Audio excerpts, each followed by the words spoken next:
दुर्गा सप्तशती प्रथमोध्याय। मेघा ऋषि का राजा सूरत और समाधि को भगवती की महिमा बताते हुए मधुकैटभ वध का प्रसंग सुनाया गया है।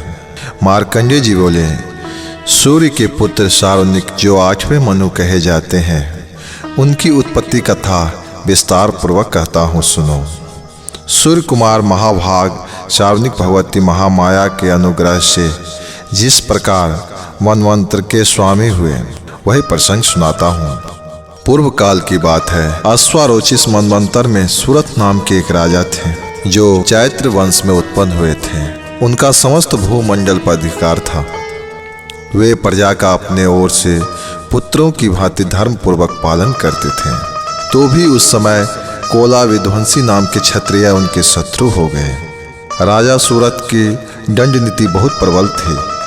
उनका शत्रुओं के साथ संग्राम हुआ और कोला विध्वंसी संख्या में कम थे। तो भी राजा सूरत युद्ध में उनसे परास्त हो गए। तब वे युद्ध भूमि से अपने नगर को लौट आए और केवल अपने देश के राजा होकर रहने लगे।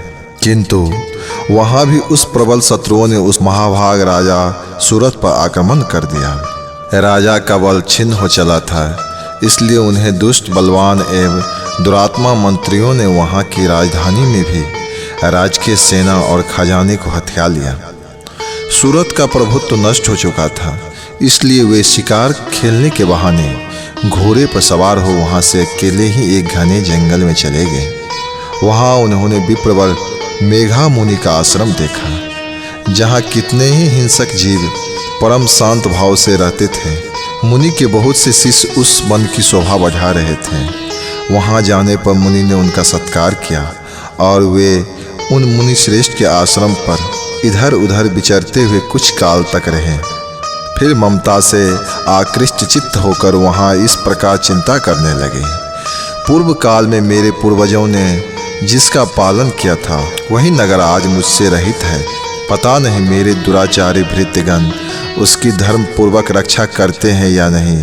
जो सदा मद की वर्षा करने वाला और शूरवीर था, वह मेरा प्रधान हाथी अब शत्रुओं के अधीन होकर न जाने किस भोगों को भोगता होगा। जो लोग मेरी कृपा, धन और भोजन पाने से सदा मेरे पीछे पीछे चलते थे, वे निश्चय ही अब दूसरे राजाओं का अनुसरण करते होंगे। उन लोगों द्वारा सदा खर्च होते रहने के कारण अत्यंत कष्ट से जमा किया हुआ मेरा वह खजाना खाली हो जाएगा। ये तथा और भी कई बातें राजा सूरत निरंतर सोचते रहते थे। एक दिन उन्होंने वहाँ विप्रवर मेघा के आश्रम के निकट एक वैश्य को देखा और उससे पूछा, भाई तुम कौन हो? यहाँ तुम्हारे आने का क्या कारण है? तुम क्यों शोकग्रस्त और अनमने से दिखाई देते हो? राजा सूरत का यह प्रेम पूर्वक कहा हुआ वचन सुनकर वैश्य ने विनीत भाव से उन्हें प्रणाम करते हुए कहा। वैश्य बोला, राजन, मैं धनियों के कुल में उत्पन्न एक वैश्य हूँ। मेरा नाम समाधि है। मेरे दुष्ट स्त्री पुत्रों ने धन के लोभ से मुझे घर से बाहर निकाल दिया है। मैं इस समय धन, स्त्री और पुत्रों से वंचित हूँ। मेरे विश्वसनीय बंधुओं ने मेरा ही धन लेकर मुझे दूर कर दिया है, इसलिए दुखी होकर मैं वन में चला आया हूँ। यहाँ रहकर मैं इस बात को नहीं जानता कि मेरे पुत्र की, स्त्री की और स्वजनों की कुशल है या नहीं। इस समय घर में वे कुशल से रहते हैं अथवा उन्हें कोई कष्ट है। वे मेरे पुत्र कैसे हैं? क्या वे सदाचारी हैं अथवा दुराचारी हो गए हैं? राजा ने पूछा, जिस लोभी स्त्री, पुत्र आदि ने धन के कारण तुम्हें घर से निकाल दिया, उसके प्रति तुम्हारे चित्त में इतना स्नेह का बंधन क्यों है? वैश्य बोला, आप मेरे विषय में जैसी बात कहते हैं वह सब ठीक है, किंतु क्या करूं? मेरा मन निष्ठुरता नहीं धारण करता। जिन्होंने धन के लोभ में पड़कर पिता के प्रति स्नेह, पति के प्रति प्रेम तथा आत्मीयजन के प्रति अनुराग को तिलांजलि दे मुझे घर से निकाल दिया है, उन्हीं के प्रति मेरे हृदय में इतना स्नेह है। महामहे, गुणहीन बंधुओं के प्रति भी जो मेरा चित्त इस प्रकार प्रेम मग्न हो रहा है, यह क्या है? इस बात को मैं जानकर भी नहीं जान पाता। उनके लिए मैं लंबी सांसें ले रहा हूँ और मेरा हृदय अत्यंत दुखित हो रहा है। उन लोगों में प्रेम का सर्वथा अभाव है, तो भी उनके प्रति जो मेरा मन निष्ठुर नहीं हो पाता, इसके लिए क्या करूं? मार्कंडेय जी कहते हैं, ब्राह्मण तदंतर राजाओं में श्रेष्ठ सूरत और वह समाधि नाम वैश्य दोनों साथ साथ मेघा मुनि की सेवा में उपस्थित हुए और उनके साथ यथा योग्य न्याय कुल विनय पूर्वक वार्तालाप करते हुए बैठे। तत्पश्चात वैश्य और राजा ने कुछ वार्तालाप आरंभ किया। राजा ने कहा, भगवान, मैं आपसे एक बात पूछना चाहता हूँ, उसे बताइए। मेरा चित्त अपने अधीन न होने के कारण वह बात मेरे मन को बहुत दुख देती है। जो राज्य मेरे हाथ से चला गया है उसमें और उसके संपूर्ण अंगों में मेरी ममता बसी हुई है। मुनि श्रेष्ठ, यह जानते हुए भी कि अब वह मेरा नहीं है, अज्ञानी की भांति मुझे उसके लिए दुख होता है। यह क्या है?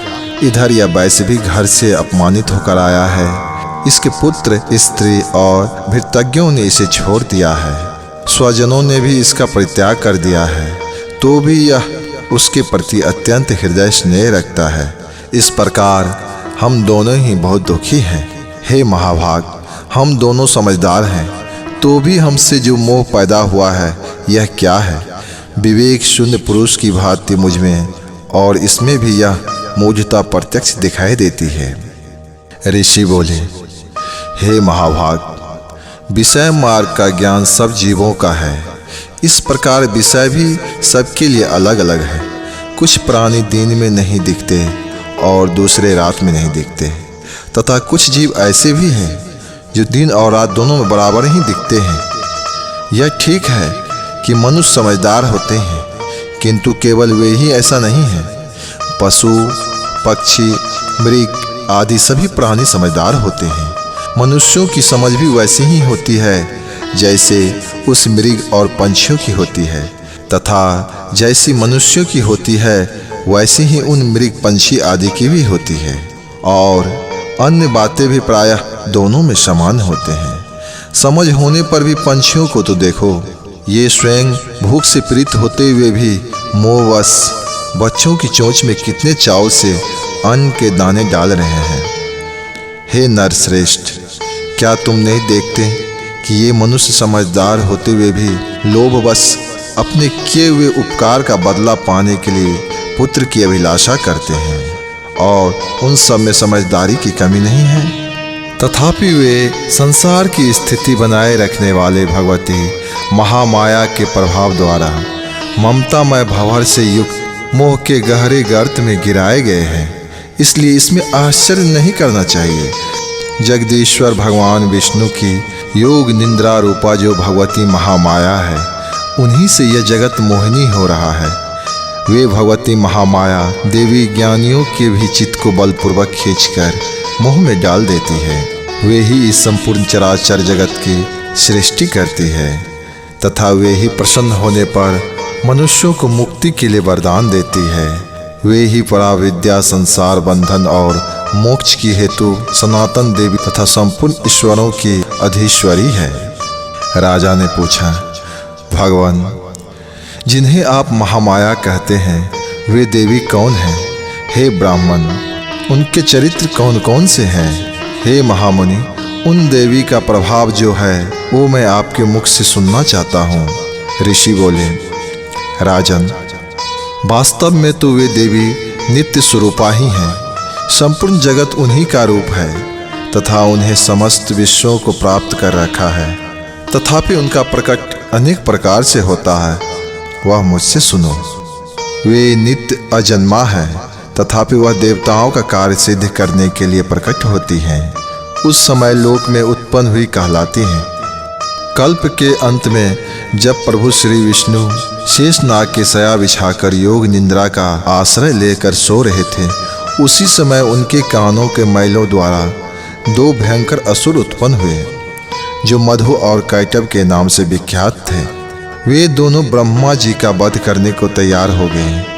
भगवान विष्णु के नाभि कमल में विराजमान प्रजापति ब्रह्मा जी ने जब उन दोनों भयानक असुरों को अपने पास आया और भगवान विष्णु को सोया हुआ देख एकाग्रचित्त होकर उन्होंने भगवान विष्णु को जगाने के लिए उनके नेत्रों में निवास करने वाले योग निंद्रा का स्तुति आरंभ किया, जो इस विश्व की अधीश्वरी जगत को धारण करने वाली, संसार का पालन और संहार करने वाली तथा तेज स्वरूप भगवान विष्णु की अनुपम शक्ति है।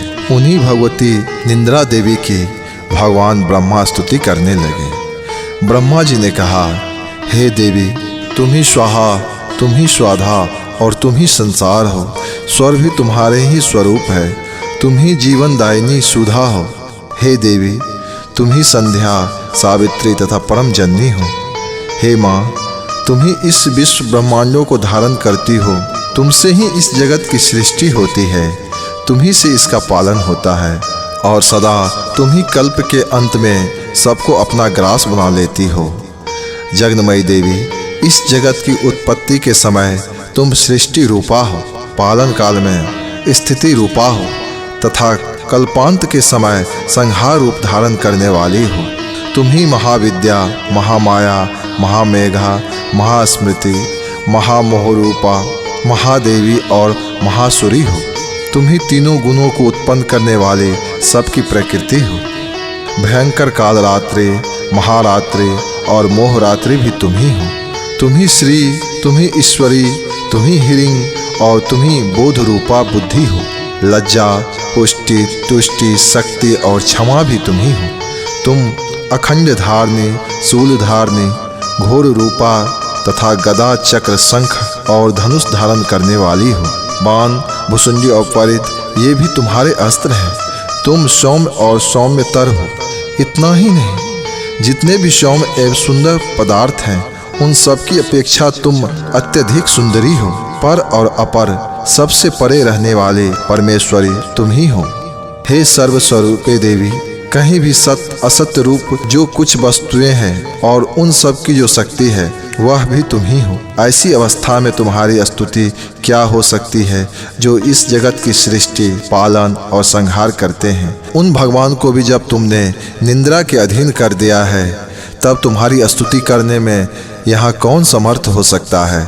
मुझको, भगवान शंकर को तथा भगवान विष्णु को भी तुमने ही शरीर धारण कराया है, अतः तुम्हारी स्तुति करने की शक्ति किसमें है। हे देवी, तुम तो अपने इस उदार प्रभावों से ही प्रशंसित हो।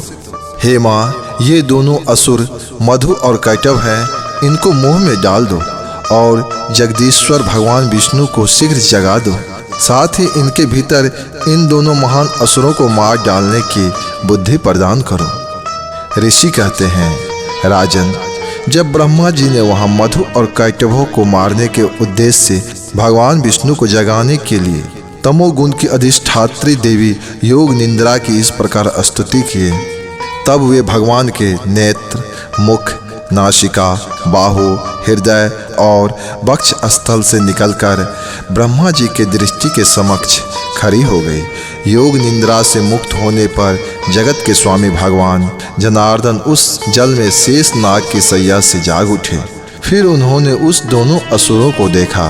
वे दुरात्मा मधु और कैटभ अत्यंत बलवान तथा पराक्रमी थे और क्रोध से लाल आंखें किए ब्रह्मा जी को खा जाने को कर रहे थे।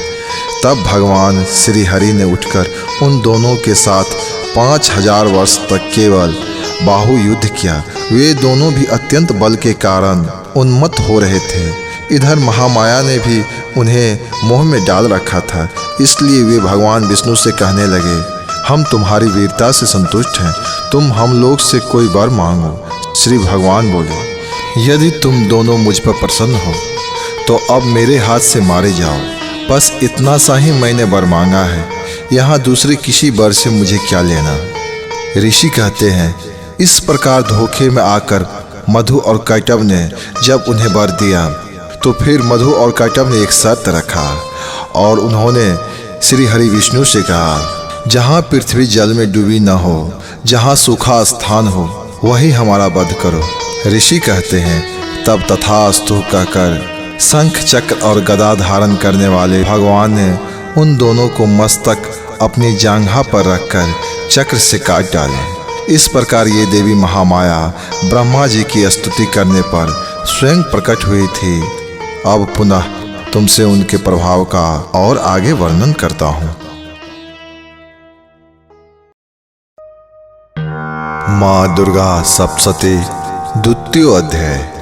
देवताओं के तेज से देवी का प्रादुर्भाव और महिषासुर की सेना का वध का प्रसंग सुनाया गया है। ऋषि कहते हैं, पूर्व काल में देवताओं और असुरों में पूरे 100 वर्षों तक घोर संग्राम हुआ था। उसमें असुरों के स्वामी महिषासुर और देवताओं के नायक इंद्र थे। इस युद्ध में देवताओं की सेना महाबली असुरों से परास्त हो गई। संपूर्ण देवताओं को जीतकर महिषासुर इंद्र बन बैठा था। तब पराजित देवता प्रजापति ब्रह्मा जी को आगे करके उस स्थान पर गए जहां भगवान शंकर और विष्णु विराजमान थे।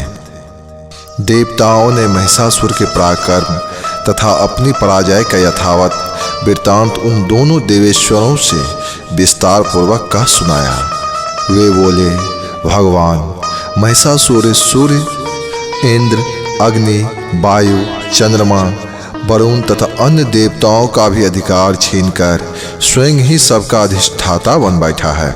उस दुरात्मा महिषासुर ने समस्त देवताओं को स्वर्ग से निकाल दिया है। अब वे मनुष्य की भांति पृथ्वी पर विचरते हैं। दैत्यों की यह सारी करतूत हमने आप लोगों से कह सुनाई। अब हम आपकी शरण में आए हैं, उसके वध का कोई उपाय हमें बताएं। इस प्रकार देवताओं के वचन सुनकर भगवान विष्णु और शिव ने दैत्यों पर बड़ा क्रोध किया। उनकी भौहें तन गई और मुंह टेढ़े हो गए। जब अत्यंत कोप में भरे हुए चक्रपाणी श्री विष्णु के मुख से एक महातेज प्रकट हुआ। इसी प्रकार ब्रह्मा, शंकर तथा इंद्र आदि अन्य देवताओं के शरीर से भी बड़ा भारी तेज निकला। वह सब मिलकर एक हो गया। महान तेज का यह पुंज ज्वालामान पर्वत सा जान पड़ता था। देवताओं ने देखा, वहां उनकी ज्वालाएं संपूर्ण दिशाओं में व्याप्त हो रही है। संपूर्ण देवताओं के शरीर से प्रकट हुई उस तेज की कहीं तुलना नहीं की जा सकती। एकत्रित होने पर वह एक नारी के रूप में परिणित हो गया और अपने प्रकाश से तीनों लोक में व्याप्त जान पड़ने लगी। भगवान शंकर का जो तेज था, उससे उस देवी का मुख प्रकट हुआ था। यमराज के तेज से उसके सिर के बाल निकल आए थे। श्री विष्णु भगवान के तेज से उसकी भुजाएं उत्पन्न हुई थी और चंद्रमा के तेज से दोनों स्तनों का, इंद्र के तेज से मध्य भाग का प्रादुर्भाव हुआ। वरुण के तेज से जंघा और पिंडली तथा पृथ्वी के तेज से नितंब भाग प्रकट हुआ। ब्रह्मा के तेज से दोनों चरण और सूर्य के तेज से उनकी उंगलियां हुई। वसुओं के तेज से हाथों की उंगलियां और कुबेर के तेज से नासिका प्रकट हुई। उस देवी के दांत प्रजापति के तेज से और तीनों नेत्र अग्नि के तेज से प्रकट हुए। उनकी भौहें संध्या के और कान वायु के तेज से प्रकट हुए। इस प्रकार अन्य देवताओं के तेज से भी उस कल्याणमयी देवी का आविर्भाव हुआ। तदंतर समस्त देवताओं के तेज पुंज से प्रकट हुई देवी को देखकर महिषासुर के सताए हुए देवता बहुत प्रसन्न हुए। पिनाकधारी भगवान शंकर ने अपने त्रिशूल से एक शूल निकालकर उन्हें दिया। फिर भगवान विष्णु ने भी अपने चक्र से चक्र उत्पन्न करके भगवती को अर्पण किया। वरुण भी शंख भेंट किए। अग्नि ने भी उन्हें शक्ति दी। वरुण ने भी बाण से भरे हुए 2 तरकस प्रदान किए। सहस्त्र नेत्रों वाले देवराज इंद्र ने अपने वज्र से वज्र उत्पन्न करके दिया और ऐरावत हाथी से उतारकर 1 घंटा भी प्रदान किया। यमराज ने काल दंड से दंड, वरुण ने पास और ब्रह्मा जी ने कमंडलू भेंट किया। सूर्य देवता समस्त रोमकूपों में अपनी किरणों का तेज भर दिया। काल ने उन्हें चमकती हुई ढाल और तलवार दी। क्षीर समुद्र ने उज्ज्वल हार तथा कभी न खत्म होने वाली 2 दिव्य वस्त्र भेंट किए। साथ ही उन्हें दिव्य चूड़ामणि, कुंडल, करे, उज्ज्वल अर्धचंद्र, सब बाहुओं के लिए और दोनों चरणों के लिए निर्मल निपुर, गले की सुंदर हंसली और सब उंगलियों के लिए पहनने के लिए रत्नों की बनी हुई अंगूठियां भी प्रदान की। विश्वकर्मा ने उन्हें अत्यंत निर्मल फरसा भेंट किया। साथ ही अनेक प्रकार के अस्त्र और अभेद कवच दिए। जल ने उन्हें सुंदर कमल का फूल भेंट किया। हिमालय ने सवारी के लिए सिंह तथा भांति भांति के रत्न समर्पित किए। धन के देवता कुबेर ने मधु से भरा पान पात्र दिया। तथा संपूर्ण नागों के राजा शेष ने जो इस पृथ्वी को धारण करते हैं उन्हें बहुमूल्य मणियों से आभूषित नागहार भेंट किया। इसी प्रकार अन्य देवताओं भी आभूषण और अस्त्र शस्त्र देकर देवी का सम्मान किया। तत्पश्चात उन्होंने बारंबार अट्टहास पूर्वक उच्च स्वरों से गर्जना की। उनके भयंकर नाद से संपूर्ण आकाश गूंज उठा। देवी के यह अत्यंत उच्च स्वर से क्या हुआ सिंहनाद कहीं समा न सका। आकाश उसके सामने लघु प्रतीत होने लगा। उससे बड़े जोर की प्रतिध्वनि हुई जिससे संपूर्ण विश्व में हलचल मच गई और समुद्र भी कांप उठे। पृथ्वी डोलने लगी और समस्त पर्वत हिलने लगे। उस समय देवताओं ने अत्यंत प्रसन्नता के साथ सिंह वाहिनी भवानी से कहा, हे देवी तुम्हारी जय हो। साथ ही महर्षियों ने भी भक्ति भाव विनम्र होकर उनका स्वागत किया। संपूर्ण त्रिलोकी की क्षोभग्रस्त देख दैत्यगण अपनी समस्त सेना को कवच आदि से सुसज्जित कर हाथों में हथियार ले सहसा उठाकर खड़े हो गए। उस समय महिषासुर ने बड़े क्रोध में आकर कहा, आह यह क्या हो रहा है। फिर वह संपूर्ण असुरों से घिरकर उस सिंहनाद की ओर लक्ष्य करके दौड़ा और आगे पहुंचकर उसने देवी को देखा जो अपनी प्रभाव से तीनों लोगों को प्रकाशित कर रहे थे। उसके चरण के भार से पृथ्वी दबी जा रही थी। माथे के मुकुट से आकाश में रेखा सी खींची जा रही थी। देवी अपनी हजारों भुजाओं से संपूर्ण दिशाओं को आच्छादित करके रखी थी। तदंतर उसके साथ दैत्यों का युद्ध छिड़ गया। अस्त्र शस्त्रों के प्रहार से संपूर्ण दिशाएं प्रकाशित होने लगे। चिछोर नामक महाअसुर महिषासुर का सेनानायक था। वह देवी के साथ युद्ध करने लगा। अन्य दैत्यों की चतुरंगिनी सेना के साथ लेकर चामर भी लड़ने लगा। 60,000 सारथियों को साथ आकर उदर्ग नामक महादैत्य लोहा लेने लगा। 1 करोड़ रथियों के साथ लेकर महाहनु नामक दैत्य युद्ध करने लगा जिसके रोए तलवार के समान तीखे थे। वहीं असिलोमा नामक महादैत्य 5 करोड़ रथी सैनिकों सहित युद्ध में आ डटा। 60 लाख रथियों से घिरा हुआ वास्कल नाम दैत्य भी उस युद्ध भूमि में लड़ने लगा। परिवारित नामक राक्षस हाथी सवार और घुड़सवारों के अनेक दल तथा 1 करोड़ रथियों की सेना लेकर युद्ध लड़ने लगा। बिडाल नामक दैत्य 5 अरब हाथियों से घिरकर लोहा लेने लगा। इनके अतिरिक्त और भी हजारों महादैत्य रथ हाथी और घोड़ों की सेना लेकर वहां देवी के साथ युद्ध करने लगा। स्वयं महिषासुर उस रणभूमि में कोटि कोटि सहस्त्र रथ हाथी और घोड़ों की सेना से घिरा हुआ खड़ा था। वे दैत्य देवी के साथ तोमर, शक्ति, मुसल, खड़ग आदि अन्य प्रकार के अस्त्र शस्त्रों का प्रहार करते हुए युद्ध कर रहे थे। कुछ दैत्यों ने उन पर शक्ति का प्रहार किया, कुछ लोगों ने पास फेंके तथा कुछ दैत्यों ने खड़ग प्रहार करके देवी को मार डालने का प्रयास किया। देवी ने भी क्रोध में भरकर खेल खेल में ही अपने अस्त्र शस्त्रों की वर्षा करके दैत्यों के समस्त अस्त्र शस्त्र काट डाले। उनके मुख पर परिश्रम तथा थकावट का रंच मात्र भी चिन्ह नहीं दिखा। देवता और ऋषि उनकी स्तुति करते थे और वे भगवती परमेश्वरी देवी दैत्यों के शरीर पर अस्त्र शस्त्र की वर्षा कर रही थी। रणभूमि में दैत्यों के साथ युद्ध करते हुए अंबिका देवी जितने बार सांस छोड़े वे सभी तत्काल सैकड़ों हजारों गणों के रूप में प्रकट हो गए और परशु, खड़ग, बिंदीपाल तथा पट्टी आदि अस्त्र शस्त्रों से असुरों का सामना करने लगे। देवी की शक्ति से बढ़े हुए वे गण असुरों का नाश करते हुए नगारा और शंख आदि बाजे बजाने लगे। उस संग्राम महोत्सव में कितने ही गण मृदंग बजा रहे थे। तदंतर देवी ने त्रिशूल से, गदा से, शक्ति की वर्षा से और खड़ग आदि से सैकड़ों महादैत्यों का संहार कर डाला। कितनों को घंटों के भयंकर नाद से मूर्छित करके मार गिराया। बहुतों दैत्यों को पास से बांधकर धरती पर घसीटा। कितने ही दैत्य उनकी तीखी तलवार मारने से 2-2 टुकड़े हो गए। कितने ही गदा की चोट से घायल हो धरती पर सो गए। कितने ही मूसल की मार से अत्यंत आहत होकर रक्त बमन करने लगा।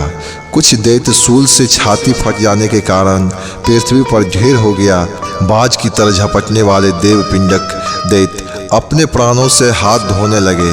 किन्हीं की बाहें छिन्न भिन्न हो गई, कितनों की गर्दनें कट गई, कितने ही दैत्यों के मस्तक कटकर गिरने लगे। कितने ही महादैत्य के जांघ कट जाने से पृथ्वी पर आ गिरे और कितनों को देवी ने एक बाँह, एक पैर और एक नेत्र करके टुकड़े टुकड़े कर दिए।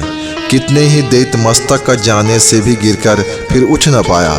जहाँ वह घोर संग्राम हुआ था वहाँ की धरती देवी के गिराए हुए रथ, हाथी, घोड़े और असुरों की लाशों से ऐसी पच गई थी, वहाँ चलना फिरना असंभव हो गया था। दैत्यों की सेना में हाथी, घोड़े और असुरों के शरीर से इतनी अधिक मात्रा में रक्तपात हुआ था कि थोड़ी ही देर में वहाँ खून की बड़ी बड़ी नदियाँ बहने लगी। जगदम्बा ने असुरों की विशाल सेना को क्षण भर में नष्ट कर गिराया।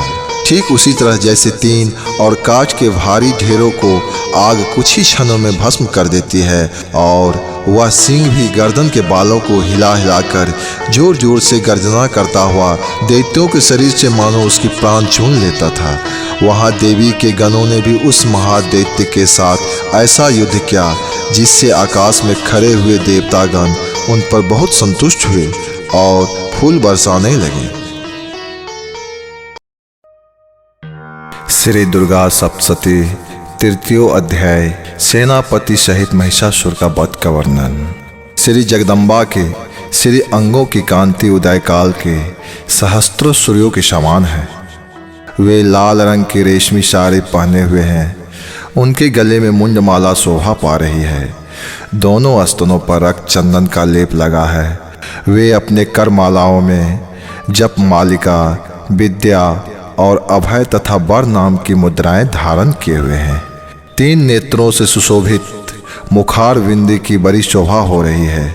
उनके मस्तक पर चंद्रमा के साथ ही रत्नमय मुकुट बंधा है तथा वे कमल के आसन पर विराजमान है। ऐसी देवी को मैं भक्तिपूर्वक प्रणाम करता हूँ। ऋषि कहते हैं, दैत्यों की सेना को इस प्रकार तहस नहस होते देख महादैत्य सेनापति चिछोर क्रोध में भरकर अंबिका देवी से युद्ध करने के लिए आगे बढ़ा। वह असुर रणभूमि में देवी के ऊपर इस प्रकार बाणों की वर्षा करने लगा जैसे बादल मेरुगिरी के शिखर पर पानी की धारा बरसा रहा हो। तब देवी ने अपने बाणों से उसके बाण समूहों को अनायास ही काटकर उसके घोड़े और सारथी को भी मार डाला।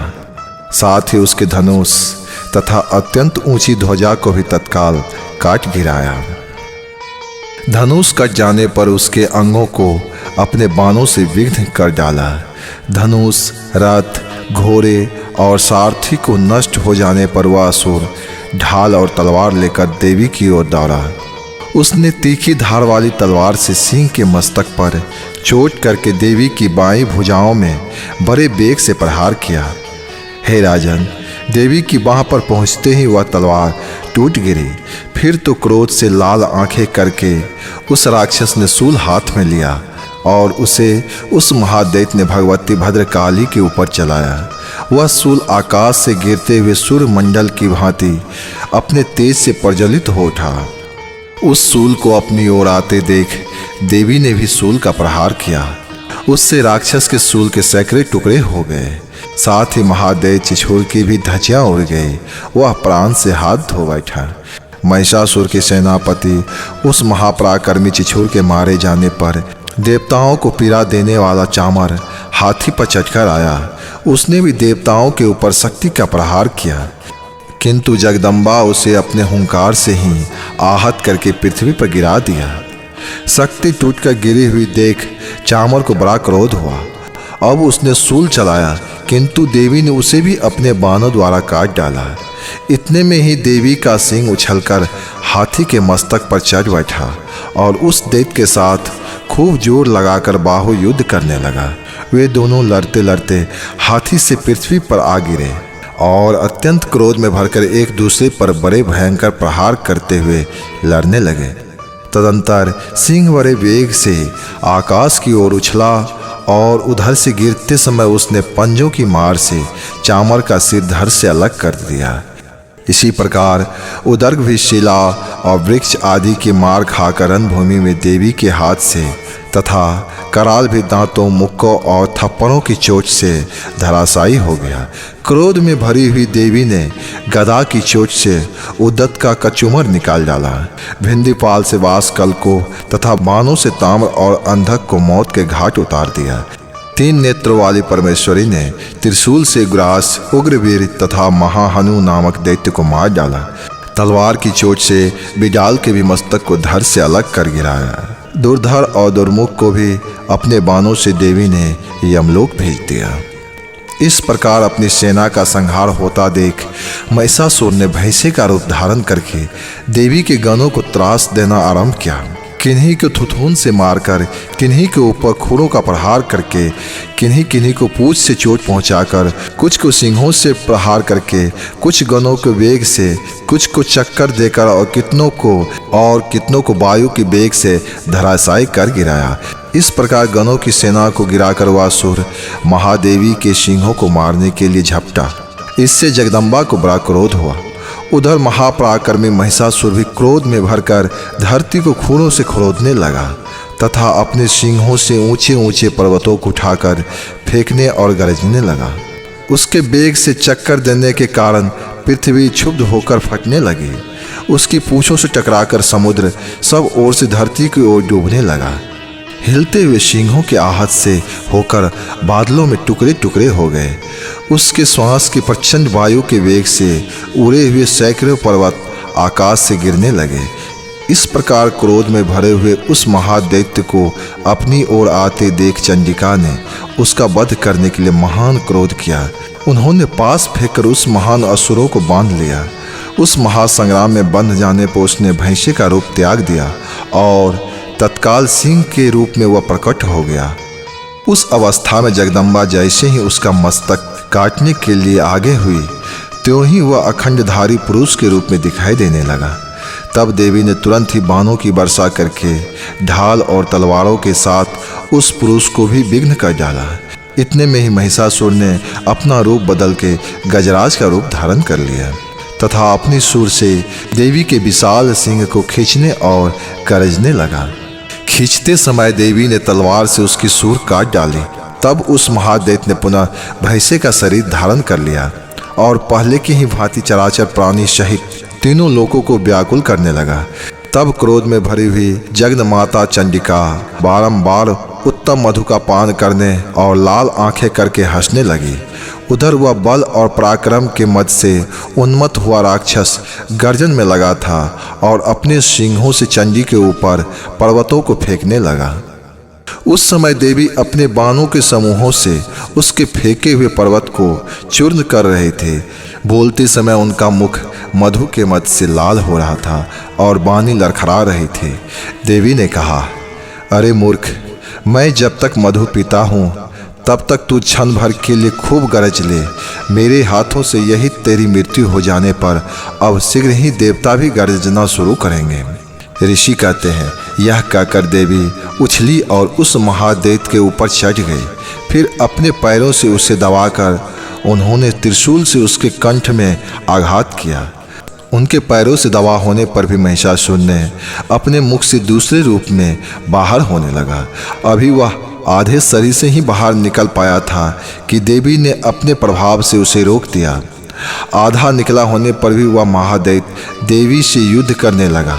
तब देवी ने बहुत बड़ी तलवार से उसका मस्तक काट गिराया। फिर तो हाहाकार करते हुए दैत्यों की सारी सेना भाग खड़ी हुई तथा संपूर्ण देवता अत्यंत प्रसन्न हो गए। देवताओं और दिव्य महर्षियों ने माँ दुर्गा देवी का जय जयकार किया और गंधर्वराज ने माँ जगदम्बिका का गुणगान शुरू कर दिया। श्री दुर्गा सप्तशती चतुर्थो अध्याय। इस अध्याय में श्री इंद्रादि देव और अन्य देवताओं द्वारा इस अध्याय में माँ देवी को स्तुति करके प्रसन्न किया जा रहा है। सिद्धि को इच्छा करने वाले पुरुष जिसकी सेवा करते हैं तथा देवता जिन्हें सब ओर से घेरे रहते हैं, उन जया नाम वाली दुर्गा देवी का ध्यान करें। उनके श्री अंगों की आभा काले मेघ के समान श्याम है। वे अपने कटाक्षों से शत्रु समूह को भय प्रदान करती है। उनके मस्तक पर चंद्रमा की रेखा शोभा पाती है। वे अपने हाथों में शंख, चक्र, कृपाण और त्रिशूल धारण करती है।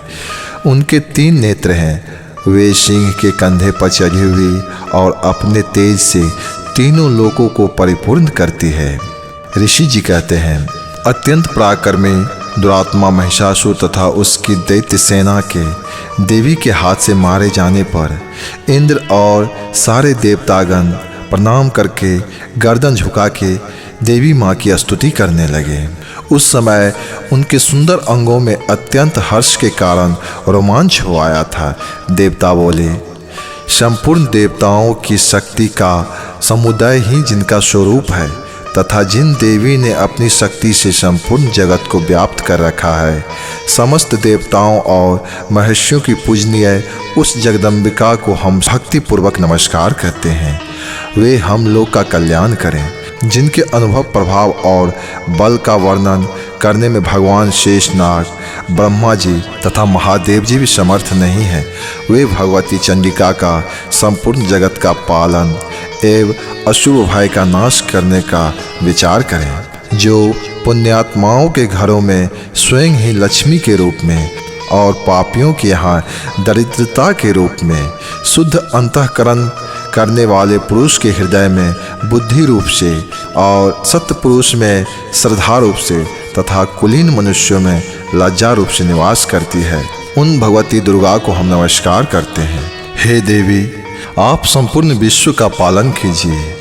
हे माँ, आपके इस रूप का असुरों का नाश करने वाला भारी पराक्रम तथा समस्त देवताओं और दैत्यों के समक्ष युद्ध में प्रकट किए हुए आपके अद्भुत चरित्रों का हम किस प्रकार वर्णन करें। आप संपूर्ण जगत की उत्पत्ति के कारण हैं। आप में सतोगुण, रजोगुण और तमोगुण, ये तीनों गुण आप में मौजूद हैं। भगवान विष्णु, महादेव जी आदि सभी देवता भी आपका पार नहीं पाते। आप ही सबका आश्रय हैं। यह समस्त जगत आपका अंशभूत है, क्योंकि आप ही प्राकृतिक हैं। हे देवी, संपूर्ण यज्ञों में जिसके उच्चारण से सब देवता तृप्त लाभ करते हैं, वह स्वाहा आप ही हैं। इसके अतिरिक्त आप पितरों की भी तृप्ति का कारण हैं। अतएव सब लोग आपको स्वाधा भी कहते हैं। हे देवी, जो मोक्ष की प्राप्ति का साधन है। हे देवी, तत्वों को सार वस्तु मानने वाले तथा मोक्ष की अभिलाषा रखने वाले मुनिजन जिसका अभ्यास करते हैं, वह भगवती पराविद्या भी आप ही हैं। आप शब्द रूपा हैं। आप अत्यंत निर्मल यजुर्वेद, ऋग्वेद तथा अन्य वेदों से पाठ से युक्त समावेद का भी आधार आप ही हैं। इस विश्व की उत्पत्ति और पालन के लिए ही आप प्रकट हुए हैं। आप संपूर्ण जगत की घोर पीड़ा का नाश करने वाली हैं। हे माँ, जिसके समस्त शास्त्रों के सार का ज्ञान होता है, वह मेघा शक्ति आप ही हैं। दुर्गम भव सागर से पार उतारने वाली नयिका रूप दुर्गा देवी भी आप ही हैं। कैटभ के शत्रु भगवान विष्णु के वक्ष स्थल में एकमात्र निवास करने वाली भगवती महालक्ष्मी तथा भगवान चंद्रशेखर द्वारा सम्मानित गौरी देवी भी आप ही हैं। हे देवी माँ, आप प्रसन्न हो। परमात्मा स्वरूपा आपके प्रसन्न होने पर जगत का अभ्युदय होगा और क्रोध में भर जाने पर सृष्टि का नाश होगा। हे माँ, यह बात मुझे अभी अनुभव में आई, क्योंकि महिषासुर की यह विशाल सेना क्षण भर में आपके कोप से नष्ट हो गई है। सदा अभ्युदय प्रदान करने वाली आप जिन पर प्रसन्न रहती हैं, वे ही देश में सम्मानित हैं। उन्हीं को धन और यश की प्राप्ति होती है। उन्हीं का धर्म कभी स्थिर नहीं होता तथा वे ही अपने हष्ट पुष्ट स्त्री पुरुष कृतज्ञों के साथ धन्य माने जाते हैं। हे देवी माँ, आपकी ही कृपा से पुण्यात्मा पुरुष प्रतिदिन अत्यंत श्रद्धापूर्वक सदा सब प्रकार से धर्मानुकूल कर्म करता है और उनके प्रभाव से स्वर्गलोक में जाता है। इसलिए आप तीनों लोक में निश्चय ही मनोवांछित फल देने वाली हैं। हे माँ दुर्गे, आप स्मरण करने पर सब प्राणियों का भय हर लेती है और स्वस्थ पुरुषों द्वारा चिंतन करने पर उसे परम कल्याणमय बुद्धि प्रदान करती है। दुख, दरिद्रता और भय हरने वाली देवी आपके सिवा दूसरा कौन है? जिसका चित्त सबका उपकार करने के लिए सदा ही तत्पर रहता है। हे माँ, इन राक्षसों को मारने से संसार को सुख मिले तथा ये राक्षस चिरकाल तक नरक में रहने के लिए भले ही पाप करते रहे हो, पर इस समय संग्राम में मृत्यु को प्राप्त होकर स्वर्गलोक में जाए, यही सोचकर आप शत्रुओं का वध करती है। आप शत्रुओं पर अस्त्रों का प्रहार क्यों करती हैं? आप तो ऐसे भी समस्त असुरों को दृष्टि मात्र से ही भस्म कर सकती हैं, फिर भी आप उसे अपने अस्त्र से मारती हैं। इसमें भी एक रहस्य है। ये शत्रु जब तक आपके अस्त्रों से नहीं मृत्यु पाएंगे तब तक वो परम लोक में नहीं जाएंगे, तब तक उनका मोक्ष नहीं हो पाएगा। ये आप जानती हैं। इसीलिए आप शत्रु को भी अपने अस्त्रों से पवित्र होकर स्वर्गलोक में भेजती हैं। इस प्रकार उनके प्रति आपका विचार अत्यंत उत्तम रहता है। खड़ग के तेज पुंज की भयंकर दीप्ति से तथा आपके त्रिशूल के अग्रभाग के धनीभूत प्रभाव से चौंधियाकर जो असुर की आंखें फूट नहीं गई, उसके कारण यही था कि वे मनोहर रश्मियों से युक्त चंद्रमा के समान आनंद प्रदान करने वाले आपके इस सुंदर मुख का दर्शन करते थे। हे देवी, आपका शील दुराचारियों के बुरे वर्तावों को दूर करने वाला है। साथ ही यह रूप ऐसा है जो कभी चिंतन में भी नहीं आ सकता और जिसकी कभी दूसरों से तुलना नहीं की जा सकती, तथा आपका बल और पराक्रम तो उन दैत्यों का भी नाश करने वाला है जो कभी देवताओं के पराक्रम को भी नष्ट कर चुके थे। इस प्रकार अपने शत्रुओं पर भी अपने दया ही प्रकट करती हैं। हे वरदायिनी देवी, आपके इस पराक्रम की किसके साथ तुलना हो सकती है? तथा शत्रुओं को भय देने वाली एवं अत्यंत मनोहर ऐसा रूप भी आपके सिवा और कहाँ है? हृदय में कृपा और युद्ध में निष्ठुरता, ये दोनों बातें तीनों लोकों के भीतर केवल आप में ही दिखाई देती है। हे माता, अपने शत्रुओं का नाश करके इस समस्त त्रिलोक की रक्षा की है। उन शत्रुओं को भी युद्ध भूमि में मारकर स्वर्ग लोकों में पहुंचाया है तथा उन्मत्त दैत्यों से प्राप्त होने वाले हम लोगों के भय को भी दूर कर दिया है। आपको हमारा नमस्कार है। हे देवी, आप शूल से हमारी रक्षा करें। हे अंबिके, आप खड़ग से हमारी रक्षा करें तथा घंटा की ध्वनि और धनुष की टंकार से भी हमारी रक्षा करें। हे चंडिके, पूर्व, पश्चिम और दक्षिण दिशा में आप हमारी रक्षा करें तथा हे ईश्वरी, अपने त्रिशूलों को घुमाकर आप उत्तर दिशा में भी हमारी रक्षा करें। तीनों लोक में आपके जो परम सुंदर एवं अत्यंत भयंकर रूप विचरते रहते हैं, उनके द्वारा भी आप हमारी तथा इस भूलोक की रक्षा करें। हे अंबिके, आपके कर पल्लवों में शोभा पाने वाले खड़ग, शूल और गदा, उन सब के द्वारा आप सब ओर से हम लोग की रक्षा करें। ऋषि कहते हैं, इस प्रकार जब देवताओं ने जगन्माता दुर्गा की स्तुति की और नंदन वन के दिव्य पुष्प एवं गंध चंदन आदि के द्वारा उनका पूजन किया, तब देवी ने प्रसन्न होकर प्रणाम करते हुए सब देवताओं से कहा। देवी बोली, देवताओं, तुम सब लोग मुझसे जिस वस्तु की अभिलाषा रखते हो उसे मांगो। देवता बोले, भगवती, हमारी सब इच्छाएं आपने पूर्ण कर दी, अब कुछ भी बाकी नहीं है, क्योंकि हमारा यह शत्रु महिषासुर मारा गया। हे महेश्वरी, इतने पर भी यदि आप हमें और वर देना चाहती हैं तो हम जब जब आपका स्मरण करें तब तब आप हमें दर्शन दे करके हम लोगों का महान कष्ट दूर कर दिया करें। तथा हे अंबिके, जो मनुष्य आपकी स्तुति करे उसे आप धन, संपत्ति, पुत्र, स्त्री आदि सभी चीज़ों से हमेशा प्रसन्न रखें। ऋषि कहते हैं, राजन, देवताओं ने जब अपने तथा जगत के कल्याण के लिए भद्रकाली देवी को इस प्रकार प्रसन्न किया, तब वे तथास्तु का करके वही अंतर्ध्यान हो गए। हे भोपाल, इस प्रकार पूर्व काल में तीनों लोकों का हित चाहने वाली देवी जिस प्रकार देवताओं के शरीर से प्रकट हुई थी, वह सब कथा मैंने कह सुनाई। अब पुनः देवताओं का उपकार करने वाली वे देवी दुष्ट दैत्यों तथा शुंभ निशुंभ का वध करने एवं लोकों की रक्षा करने के लिए गौरी देवी के शरीर से जिस प्रकार प्रकट हुई थी, वह सब प्रसंग मेरे मुख से सुनो। श्री दुर्गा सप्तशती पंचमो अध्याय। देवताओं द्वारा देवी की स्तुति करना। चंद्रमुंड के मुख से अंबिका के रूप की प्रशंसा सुनकर शुंभ का उसके पास दूत भेजना और दूत का निराश लौटना। ओम इस उत्तर चरित्र के रुद्र ऋषि हैं, महासरस्वती देवता हैं, अनुष्टुप छंद हैं, ब्राह्मणी बीज है, सूर्य तत्व है और शाम वेद स्वरूप है। महासरस्वती की प्रशंसा के लिए उत्तर चरित्र के पाठ में इसका विनियोग किया जाता है, जो अपने कर कमलों में घंटा, सूल, हल, शंख, मूसल, चक्र, धनुष और बाण धारण करती है। शरद ऋतु के शोभा संपन्न चंद्रमा के समान जिनकी मनोहर कांति है, जो तीनों लोकों की आधारभूता और शुंभ आदि दैत्यों का नाश करने वाली है, तथा गौरी के शरीर से जो प्रकट हुए हैं, उस महासरस्वती देवी का मैं निरंतर भजन करता हूँ। ऋषि कहते हैं, पूर्व काल में शुंभ और निशुंभ नाम के असुरों ने अपने बल के घमंड में आकर सचीपति इंद्र के हाथ से तीनों लोक का राज और यज्ञ भाग छीन लिए।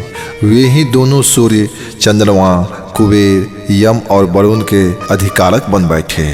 वायु और अग्नि का कार्य भी वह खुद ही करने लगे।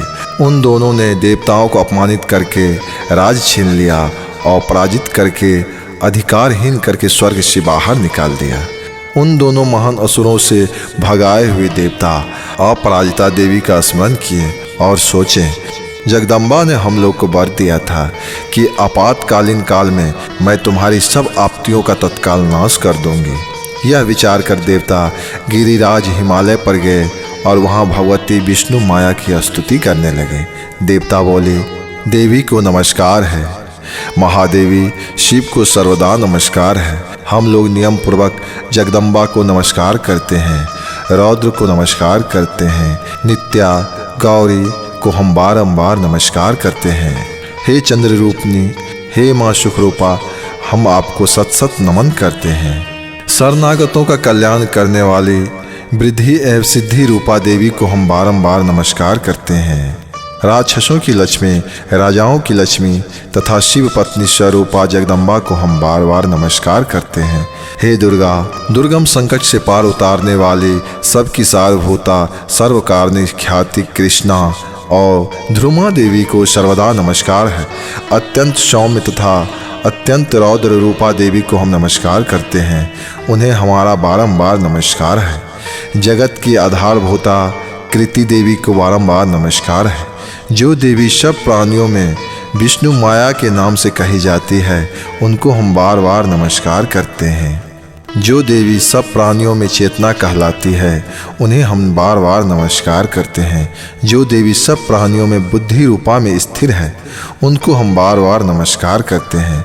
जो देवी सब प्राणियों में निंद्रा रूप में स्थित है, उन्हें हम बार बार नमस्कार करते हैं। जो देवी सब प्राणियों में क्षुधा रूप में स्थित हैं, उन्हें हम बार बार नमस्कार करते हैं। जो देवी सब प्राणियों में छाया रूप में स्थिर हैं, उनको हम बार बार नमस्कार करते हैं। जो देवी सब प्राणियों में शक्ति रूप से स्थिर हैं, उनको भी हम बार बार नमस्कार करते हैं। जो देवी सब प्राणियों में तृष्णा रूप में स्थिर हैं, उनको भी हम बार बार नमस्कार करते हैं। जो देवी सब प्राणियों में क्षमा रूप से स्थित हैं, जो देवी प्राणियों में जाति रूप से स्थित हैं, उन्हें हम बार बार नमस्कार करते हैं। जो देवी सब प्राणियों में लज्जा रूप से स्थित हैं और जो देवी प्राणियों में शांति रूप से स्थित हैं, उन्हें भी हम बार बार नमस्कार करते हैं। जो देवी सब प्राणियों में श्रद्धा रूप से स्थित हैं, उन्हें हम बार बार नमस्कार करते हैं। जो देवी सब प्राणियों में कांति रूप से स्थित हैं, उन्हें हम नमस्कार करते हैं। जो देवी सब प्राणियों में लक्ष्मी रूप से स्थित हैं, उन्हें भी हम बार बार नमस्कार करते हैं। जो देवी सब प्राणियों में वृत्ति रूपेण से स्थित है, उन्हें हम बार बार नमस्कार करते हैं। जो देवी सब प्राणियों में स्मृति रूप से स्थित है, उनको भी हम बार बार नमस्कार करते हैं। जो देवी सब प्राणियों में दया रूप से स्थिर हैं और जो देवी सब प्राणियों में तुष्टि रूप से स्थित है, उन्हें भी हम बार बार नमस्कार करते हैं। जो देवी सब प्राणियों में माता रूप से स्थित हैं, उनको भी हम बार बार नमस्कार करते हैं। जो देवी सब प्राणियों में भ्रांति रूप से स्थित हैं, और जो जीवों के इंद्रिय वर्ग की अधिष्ठात्री देवी एवं प्राणियों में सदा व्याप्त रहने वाली है, उन व्याप्ति देवी को हम बारंबार नमस्कार करते हैं। जो देवी चैतन्य रूप से जगत को व्याप्त करके स्थित है, उन्हें हम बार बार नमस्कार करते हैं। पूर्व काल में अपने अभीष्ट की प्राप्ति होने से देवताओं ने जिनकी स्तुति की तथा देवराज इंद्र ने बहुत दिनों तक जिनका सेवन किया, वह कल्याण की साधन भूता ईश्वरी हमारा कल्याण और मंगलमय करे तथा सारी आपत्तियों का नाश कर डाले। दैत्यों से सताए हुए हम सभी देवता उस परमेश्वरी को इस समय नमस्कार करते हैं तथा जो भक्त से विनम्र पुरुष द्वारा स्मरण की जाने पर तत्काल ही संपूर्ण विपत्तियों का नाश कर देती है, वे जगदम्बा हमारी संकट दूर करे। ऋषि कहते हैं, हे राजन, इस प्रकार जब देवता स्तुति कर रहे थे, उस समय पार्वती देवी गंगा जी के जल में स्नान करने के लिए वहां आई और उन सुंदर भौहों वाली भगवती ने देवताओं से पूछा, आप लोग यहाँ किसकी स्तुति करते हैं? तब उन्हीं के शरीर से प्रकट हुई शिवा देवी बोली, शुंभ दैत्य से तिरस्कृत और युद्ध में निशुंभ से पराजित हो यहाँ एकत्रित हुए ये समस्त देवता यह मेरी ही स्तुति कर रहे हैं। पार्वती जी के शरीर को से अंबिका का प्रादुर्भाव हुआ था, इसीलिए वे समस्त लोकों में कौशिकी कही जाती है। कौशिकी को प्रकट होने के बाद पार्वती देवी का शरीर काले रंग का हो गया, अतः वे हिमालय पर रहने वाली कालिका देवी के नाम से विख्यात हुई। तदंतर शुंभ निशुंभ के भृत्य चंडमुंड वहां आए और उन्हें परम मनोहर रूप धारण करने वाली अंबिका देवी को देखा। फिर वे शुंभ के पास जाकर बोले, महाराज, एक अत्यंत मनोहर स्त्री है जो अपनी दिव्य कांति से हिमालय को प्रकाशित कर रही है। वैसा उत्तम रूप कहीं किसी ने भी नहीं देखा होगा। हे असुरेश्वर, पता लगाइए वह देवी कौन है और उसे ले लीजिए। स्त्रियों में वह रत्न है, उसका प्रत्येक अंग बहुत ही सुंदर है तथा वह अपने श्री अंगों की प्रभा से संपूर्ण दिशाओं में प्रकाश फैला रही है। हे दैत्यराज, अभी वह हिमालय पर ही मौजूद है, आप उसे देख सकते हैं। हे प्रभु, तीनों लोकों में मणि, हाथी और घोड़े आदि जितने भी रत्न हैं, वे सब इस समय आपके घर में शोभा पाते हैं। हाथियों में रत्नभूत ऐरावत और यह पारिजात का वृक्ष, अश्व, घोड़े, यह सब आपने इंद्र से लिया है।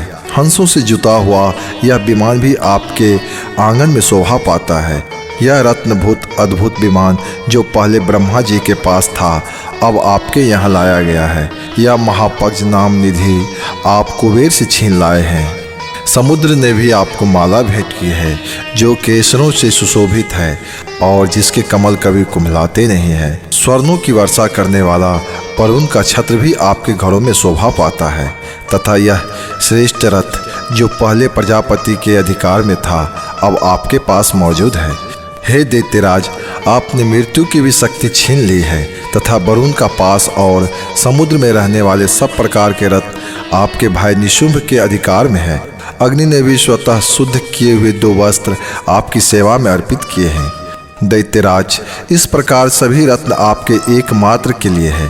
फिर जो यह स्त्रियों में रत्न रूप कल्याणमयी देवी है, इसे आप क्यों न अपने अधिकार में कर लेते? ऋषि कहते हैं, चंडमुंड का यह वचन सुनकर शुंभ ने महादैत्य सुग्रीव को दूत बनाकर देवी के पास भेजा और कहा, तुम मेरी आज्ञा से उसके सामने ये बातें कहना और ऐसा उपाय करना जिससे प्रसन्न होकर वह शीघ्र ही यहाँ आ जाए। वह दूत पर्वत के अत्यंत रमणीय प्रदेश में जहाँ देवी मौजूद थी वहाँ गया और मधुर वाणी से कोमल वचन बोला। दूत बोला, हे देवी, दैत्यराज शुंभ इस समय तीनों लोकों में परमेश्वर हैं। मैं उन्हीं का भेजा हुआ दूत हूँ और यहाँ तुम्हारे ही पास आया हूँ। उनकी आज्ञा सदा सब देवता एक स्वर से मानते हैं, कोई उनका उल्लंघन नहीं कर सकता। वे संपूर्ण देवताओं को परास्त कर चुके हैं। उन्होंने तुम्हारे लिए जो संदेश भेजा है उसे सुनो। संपूर्ण त्रिलोकी मेरे अधिकार में है, देवता भी मेरी आज्ञा के अधीन हैं। संपूर्ण यज्ञों के भागों को मैं ही पृथक भोगता हूँ। तीनों लोकों में जितने श्रेष्ठ रत्न हैं वे सब मेरे अधिकार में हैं। देवराज इंद्र का वाहन ऐरावत जो हाथियों में रत्न के समान है, मैंने छीन लिया है। क्षीर सागर का मंथन करने से जो अश्वरत्न प्रकट हुआ था, उसे देवताओं ने मेरे पैरों पर पड़कर समर्पित किया है। हे सुंदरी, उनके सिवा और भी जितने रत्नभूत पदार्थ देवताओं, गंधर्वों और नागों के पास थे, वे सब मेरे ही पास आ गए हैं। हे देवी, हम लोग तुम्हें संसार की स्त्रियों में रत्न मानते हैं, अतः तुम हमारे पास आ जाओ, क्योंकि रत्नों का उपभोग करने वाले हम ही हैं। हे चंचल कटाक्षों वाली सुंदरी, तुम मेरी या मेरे भाई महापराक्रमी निशुंभ की सेवा में आ जाओ, क्योंकि तुम रत्न रूपा हो। मेरा वरण करने से तुम्हें तुलना रहित महान ऐश्वर्य की प्राप्ति होगी। अपनी बुद्धि से यह विचार कर तुम मेरी पत्नी बन जाओ। फिर ऋषि कहते हैं, दूत की ये सब बातें कहने पर कल्याणमयी भगवती दुर्गा देवी, जो इस जगत को धारण करती है, मन ही मन गंभीर भाव से मुस्कुराई और इस प्रकार बोली। देवी ने कहा, हे दूत, तुमने सत्य कहा है, इसमें तनिक भी मिथ्या नहीं है। शुंभ तीनों लोक का स्वामी है और निशुंभ भी उसी के समान पराक्रमी है, किंतु इस समय मैंने जो प्रतिज्ञा कर ली है उसे मिथ्या कैसे करूं? मैंने अपनी अल्प बुद्धि के कारण पहले से जो प्रतिज्ञा कर रखी है उसे सुनो। जो मुझे संग्राम में जीत लेगा, जो मेरे अभिमान को चूर कर देगा तथा संसार में जो मेरे समान बलवान होगा, वही मेरा स्वामी होगा। इसीलिए शुंभ अथवा महादैत्य निशुंभ स्वयं ही यहाँ पधारे और मुझे जीतकर शीघ्र ही मेरा पानी ग्रहण कर ले। इसमें विलंब की क्या आवश्यकता है? दूत बोला, हे देवी, तुम घमंड में भरी हो, मेरे सामने ऐसी बातें न करो। तीनों लोकों में कौन ऐसा पुरुष है जो शुंभ निशुंभ के सामने खड़ा हो सकता है? हे देवी, अन्य दैत्यों के सामने भी सारे देवता युद्ध में नहीं ठहर सकते, फिर तुम अकेली स्त्री होकर कैसे ठहर सकती हो? जिन शुंभ आदि दैत्यों के सामने इंद्र आदि सब देवता भी युद्ध में खड़े नहीं हुए, उनके सामने तुम स्त्री होकर कैसे जाओगे? इसलिए तुम मेरे ही कहने से शुंभ निशुंभ के पास चली चलो। ऐसा करने से तुम्हारे गौरव की रक्षा होगी, अन्यथा जब वे केस पकड़कर घसीटेंगे तब तुम्हें अपनी प्रतिष्ठा खोकर जाना पड़ेगा। देवी ने कहा, तुम्हारा कहना ठीक है, शुंभ बलवान है और निशुंभ भी बड़े पराक्रमी है, किंतु क्या करूं?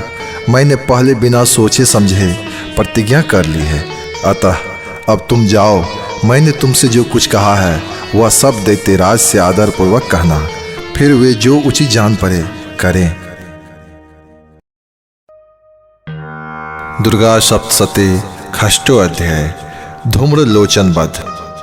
ऋषि कहते हैं, देवी का यह कथन सुनकर दूतों को बहुत क्रोध आया। उसने दैत्यराज के पास जाकर सब समाचार विस्तार पूर्वक कह सुनाया। दूत के उस वचन को सुनकर दैत्यराज कुपित हो उठा और दैत्य सेनापति धूम्रलोचन से बोला, हे धूम्रलोचन, तुम शीघ्र अपनी सेना साथ लेकर जाओ और उस दुष्टा को केस पकड़ घसीटते हुए बलपूर्वक यहाँ ले आओ। उसकी रक्षा करने के लिए यदि कोई दूसरा खड़ा हो तो वह देवता, यक्ष अथवा गंधर्व ही क्यों न हो, उसे अवश्य मार डालना। ऋषि कहते हैं, शुंभ के इस प्रकार आज्ञा देने पर वह धूम्रलोचन दैत्य 60,000 असुरों की सेना को साथ लेकर वहाँ से तुरंत चल दिया। वहाँ पहुंचकर उसने हिमालय पर रहने वाली देवी को देखा और ललकार कर कहा, अरे तो शुंभ निशुंभ के पास चल। यदि इस समय प्रसन्नतापूर्वक मेरे स्वामी के समीप नहीं चलेगी तो मैं बलपूर्वक तुम्हें घसीटकर वहाँ ले चलूँगा। देवी बोली, तुम्हें दैत्यों के राजा ने भेजा है, तुम स्वयं भी बलवान हो और तुम्हारे साथ विशाल सेना भी है। ऐसी दशा में यदि मुझे बलपूर्वक ले चलोगे तो मैं तुम्हारा क्या कर सकती हूँ? ऋषि कहते हैं, देवी के यूँ कहने पर धूम्रलोचन उसकी ओर दौड़ा। अब अंबिका ने भी हुंग शब्द के उच्चारण मात्र से उसे भस्म कर दिया। फिर तो क्रोध में भरी हुई दैत्यों की सेना और अंबिका एक दूसरे पर तीखे सायों की शक्ति तथा फरसों की वर्षा आरंभ की। इतने में ही देवी का वाहन सिंह क्रोध में भरकर भयंकर गर्जना करके गर्दन के बालों को हिलाता हुआ असुरों की सेना में कूद पड़ा। उसने कुछ दैत्यों को पंजों की मार से, कितनों को अपने जबड़े से, कितने ही महादैत्यों को पटक कर ओठ की दाढ़ी से घायल करके मार डाला। उस सिंह ने अपने नखों से कितने के पेट फाड़ डाले और कितनों को अपने पंजे से सिर के धड़ अलग कर दिए। कितनों की भुजाएं और मस्तक काट डाले तथा अपनी गर्दन के बाल हिलाते हुए उसने दूसरे दैत्य के पेट फाड़कर उसका रक्त चूसना शुरू कर दिया। अत्यंत क्रोध में भरे हुए देवी के वाहन उस महाबली सिंह ने क्षण भर में ही असुरों की सारी सेना का संहार कर डाला। शुंभ ने जब सुना कि देवी ने धूम्रलोचन असुरों को मार डाला तथा उसके सिंह ने उसकी सारी सेना का सफाया कर डाला, तब उस दैत्यराज को बड़ा क्रोध हुआ। उसका ओठ कांपने लगा। उसने चंड और मुंड नाम के 2 महादैत्यों को आज्ञा दी, हे चंड और मुंड, तुम लोग बहुत बड़ी सेना लेकर वहां जाओ और उस देवी को पकड़ के लाओ। उसे बांधकर घसीटकर मेरे पास शीघ्र ले आओ। यदि इस प्रकार उसको लाने में संदेह हो तो युद्ध में सब प्रकार के अस्त्र और शस्त्रों को समस्त असुरी सेना का प्रयोग करके उसकी हत्या कर डालना। दुर्गा सप्तशती, 7वां अध्याय, चंड और मुंड का वध। ऋषि कहते हैं, तदंतर शुंभ की आज्ञा पाकर वे चंड मुंड आदि दैत्य चतुरंगिनी सेना के साथ अस्त्र शस्त्रों से सुसज्जित हो चल दिए। फिर गिरिराज हिमालय के स्वर्णमय ऊंचे शिखर पर पहुंचकर उसने सिंह पर बैठी देवी को देखा। वे मंद मंद मुस्कुरा रही थी। उन्हें देखकर दैत्य लोग तत्परता से उन्हें पकड़ने का प्रयास करने लगा। किसी ने धनुष तान लिया, किसी ने तलवार संभाल ली। कुछ लोग ने देवी के पास आकर खड़े हो गए। तब अंबिका ने उस शत्रुओं के प्रति बड़ा क्रोध किया। उस समय क्रोध के कारण उस देवी का मुख काला पड़ गया और ललाट भौहें टेढ़ी हो गई और वहां से विकराल मुखी काली प्रकट हुई, जो तलवार और पास लिए हुए थी। वे विचित्र भेष धारण किए हुए थे। वे चीते की चमड़ की साड़ी पहने और नर मुंड की माला से सुशोभित थे। उनके शरीर का मांस सूख गया था, केवल हड्डियां का सांचा था, जिससे वे अत्यंत भयंकर जान पड़ती थी। उनका मुख बहुत विशाल था। जीभ लपलपाने के कारण वे और भी डरावनी प्रतीत होती थी। उनकी आंखें भीतर को धसी हुई और कुछ लाल थी। वे अपनी भयंकर गर्जना से संपूर्ण दिशाओं को गुजा रही थी। बड़े बड़े दैत्यों का वध करते हुए वे कालिका देवी बड़े वेग से दैत्यों की उस सेना पर टूट पड़ी और उन सब को भक्षण करने लगी। वे सारे सेना महावत योद्धाओं और घंटा सहित कितने हाथियों को एक ही हाथ से पकड़कर मुंह में डाल लेती थी। इस प्रकार घोड़े, रथ और सारथी के साथ रथी सेना को भी मुंह में डालकर वे उन्हें बड़ी भयानक रूप से चबा डालती थी। किसी के बाल पकड़ लेती थी, किसी का गला दबा देती, किसी के पैरों से कुचल डालती और किसी को छाती के धक्के से गिराकर मार डालती थी। वे असुरों के छोड़े हुए बड़े बड़े अस्त्र शस्त्र मुंह से पकड़ लेती और रोष में भरकर उनको दांतों से पीस डालती थी। काली ने बलवान एवं दुरात्मा दैत्यों की वह सारी सेना रौंद डाली, खा डाली और कितनों को मार भगाया। किसी को तलवार से घाट उतार दी और कितनों को अपने दांतों से कुचल दी। इस प्रकार देवी ने असुरों की उस सारी सेना को क्षण भर में मार गिराया। यह देख चंड उन अत्यंत भयानक काली देवी की ओर दौड़ा तथा महादैत्य मुंड ने भी अत्यंत भयंकर बाणों की वर्षा से तथा हजारों बार चलाए हुए चक्रों से उन भयानक नेत्रों वाली देवी को आच्छादित कर दिया। अनेकों चक्र देवी के मुख में समाते हुए ऐसा जान पड़ता मानो सूर्य बादलों को निगल रहा हो। तब भयंकर गर्जना करने वाली काली ने अत्यंत रोष में भरकर विकट अट्टहास किया।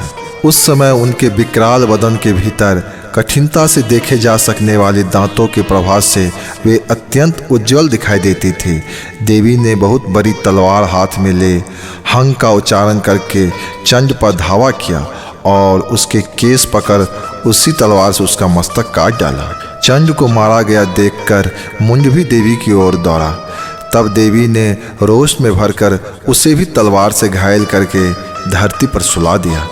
महापराक्रमी चंड और मुंड को मारा गया देख मरने से बची हुई बाकी सेना भय से व्याकुल हो चारों ओर भाग गए। तदंतर काली ने चंड और मुंड का मस्तक हाथ में ले चंडिका के पास जाकर प्रचंड अट्टहास करते हुए कहा, हे देवी, मैंने चंड और मुंड नाम के इन दोनों महापशुओं को तुम्हें भेंट किया है। अब युद्ध यज्ञ में तुम शुंभ और निशुंभ स्वयं ही वध करना। ऋषि कहते हैं, वहां लाए हुए उस चंड मुंड नाम महादैत्य को देखकर कल्याणमयी चंडी ने काली से मधुर वाणी में कहा, हे देवी, तुम चंड और मुंडों को लेकर मेरे पास आई हो, इसीलिए संसार में चामुंडा के नाम से तुम्हारी ख्याति होगी।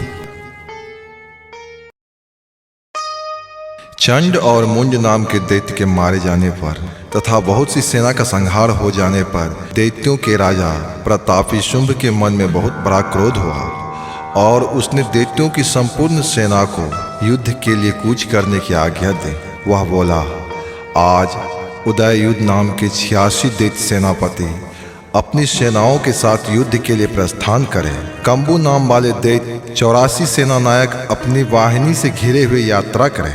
50 कोटि वीर कुल के और 100 धौम्र कुल के असुर सेनापति मेरी आज्ञा से सेना सहित कूच करें। कालक, मौर्य और काल के असुर ने भी युद्ध के लिए तैयार हो मेरी आज्ञा से तुरंत प्रस्थान करें। भयानक शासन करने वाले असुरराज शुंभ इस प्रकार आज्ञा दे सहस्त्रों बड़ी बड़ी सेनाओं के साथ युद्ध के लिए प्रस्थान हुए। उसकी अत्यंत भयंकर सेना आती देख चंडिका ने अपनी धनुष की टंकार से पृथ्वी और आकाश के बीच के भाग को बुझा दिया। हे राजा, तदंतर देवी के सिंह ने भी बड़े जोर से गर्जना करके दहाड़ना आरंभ किया। फिर अंबिका ने घंटे के शब्द से उस ध्वनि को भी बढ़ा दिया। धनुष की टंकार, सिंह की दहाड़ और घंटे की ध्वनि से संपूर्ण दिशाएं गूंज उठी। उस भयंकर शब्द से काली ने अपने विकराल मुख को इस प्रकार बढ़ा लिया तथा इस प्रकार वे विजयी हुए। उस तमुल नाद को सुनकर दैत्य की सेनाओं ने चारों ओर से आकर चंडिका देवी को तथा सिंह को, काली देवी को क्रोधपूर्वक घेर लिया। हे राजन, इसी बीच में असुरों के विनाश तथा देवताओं के अभ्युदय के लिए ब्रह्मा, शिव, कार्तिकेय, विष्णु तथा इंद्र आदि देवताओं की शक्तियाँ जो अत्यंत पराक्रम और बल से संपन्न थी, उनके शरीर से निकलकर उन्हीं के रूप में चंडिका देवी के पास आ गए। जिस देवता का जैसा रूप, जैसी वेशभूषा और जैसा वाहन है, ठीक वैसा ही साधनों से संपन्न हो उनकी शक्तियां असुरों से युद्ध करने के लिए आई। सबसे पहले हंस युक्त विमान पर बैठी हुई अक्षसूत्र और कमंडलू से सुशोभित ब्रह्मा जी की शक्ति उपस्थित हुई, जिसे ब्रह्मानी कहते हैं। महादेव जी की शक्ति वृषभ पर आरूढ़ हो, हाथों में श्रेष्ठ त्रिशूल धारण किए, महानाग का कनक पहने, मस्तक में चंद्र रेखा से विभूषित हो वहां आ पहुंची। कार्तिकेय जी की शक्ति रूपा जगदम्बिका उन्हीं का रूप धारण किए श्रेष्ठ मयूर पर आरूढ़ हो हाथ में शक्ति लिए दैत्यों से युद्ध करने के लिए आई। इस प्रकार भगवान विष्णु की शक्ति गरुड़ पर विराजमान हो शंख, चक्र, गदा, धनुष तथा खड्ग हाथ में लिए वहां आ पहुंची। अनुपम यज्ञ वराह का रूप धारण करने वाले श्री हरि की जो शक्ति है वह भी वराह शरीर का धारण करके वहां उपस्थित हुई। नरसिंही शक्ति भी नरसिंह के समान शरीर धारण करके वहां आई। उसकी गर्दन के बालों के झटकों से आकाश के तारे बिखर पड़ते थे। इस प्रकार इंद्र की शक्ति वज्र हाथ में लिए गजराज ऐरावत पर बैठी आई। उसकी भी सहस्त्र नेत्र थे। इंद्र का जैसा रूप है वैसा ही उसका भी रूप था। तदंतर उस देवी शक्तियों से घिरे हुए महादेवी जी ने चंडिका से कहा, मेरी प्रसन्नता के लिए तुम शीघ्र ही इस असुर का संहार करो। तब देवी के शरीर से अत्यंत भयंकर और पराक्रम चंडिका शक्ति प्रकट हुई, जो सैकड़ों गिदरियों की भांति आवाज करने वाली थी। उस अपराजिता देवी ने धूमिल जटा वाले महादेव जी से कहा, भगवान, आप शुंभ निशुंभ के पास दूत बनकर जाइए और उन अत्यंत गर्विले दानव शुंभ और निशुंभ दोनों से कहिए, साथ ही उसके अतिरिक्त भी जो दानव युद्ध के लिए वहां उपस्थित हो उसको भी यह संदेश दीजिए और बोलिए, हे दैत्य, यदि तुम जीवित रहना चाहते हो तो पाताल को लौट जाओ। इंद्र को त्रिलोकी का राज्य मिल जाए और देवता यज्ञ भाग का उपभोग करें। यदि बल के घमंड में आकर तुम युद्ध की अभिलाषा रखते हो तो आओ, मेरी सेविकाएं तुम्हें कच्चे मांस तृप्त करेंगे। चूँकि उस देवी ने भगवान शिव को दूत के कार्य में नियुक्त किया था, इसलिए वह देवी शिवदूती के नाम से संसार में विख्यात हुई। वे महादैत्य भी भगवान शिव के मुंह से देवी के वचन सुनकर क्रोध में भर गए और जहाँ कात्यायनी विराजमान थी उस ओर बढ़ने लगा। तदंतर वे दैत्य गुस्से में भरकर पहले ही देवी के ऊपर बाण, शक्ति और अस्त्र की वर्षा करने लगे। तब देवी ने भी खेल खेल में ही धनुष की टंकार से उसके छोड़े हुए बाणों को, दैत्यों के चलाए हुए त्रिशूल को और फरसों को काट डाला। फिर काली उनके आगे होकर शत्रुओं को शूल के प्रहार से विदर्न करने लगी और खड़ग से उसका कचूमर निकालने लगे। रक्त भूमि में विचरने लगे। ब्रह्मानी भी जिस जिस ओर दौड़ती उसी ओर अपने कमंडलों का जल छिड़क कर शत्रुओं को पराक्रम को नष्ट कर देती। माहेश्वरी भी त्रिशूल से तथा वैष्णवी ने अपने चक्र से क्रोध में भरकर और महाकार्तिकेय की शक्ति ने भी दैत्यों का संहार करना आरंभ किया। इंद्र शक्ति के वज्र प्रहार से सैकड़ों दैत्य और दानव रक्त की धारा बहाते हुए पृथ्वी पर सो गए। बराही शक्ति ने कितनों की अपनी थुथुनों से मार कर नष्ट कर दिया। अग्रभाग से कितने की छाती छेद डाली तथा कितने ही दैत्य उनके चक्र की चोट से विदीर्ण होकर गिर गए। और नरसिंही भी दूसरे महादैत्यों को अपने नाखूनों से विदीर्ण करके खाती और सिंहनाद से दिशाओं एवं आकाश में गुजारते हुए युद्ध क्षेत्र में विचरने लगे। कितने ही असुर शिवदूती के प्रचंड अट्टहास से अत्यंत भयभीत होकर पृथ्वी पर गिर गए और गिरने पर उन्हें शिवदूती ने उस समय अपना ग्रास बना लिया। इस प्रकार क्रोध में भरे हुए मात्र गणों को नाना प्रकार के उपायों से बड़े बड़े असुरों का मर्दन करते देख दैत्य सैनिक भाग खड़े हुए। मात्र गणों से प्रेत दैत्यों को युद्ध से भागते देख रक्त बीज नामक महादैत्य क्रोध में भरकर युद्ध करने के लिए आया। उसके शरीर से जब रक्त की बूंदें पृथ्वी पर गिरती तब उसी के समान शक्तिशाली एक दूसरा महादैत्य पृथ्वी पर पैदा हो जाता था। महासुर रक्त बीज हाथों में गदा लेकर इंद्र शक्ति के साथ युद्ध करने लगा।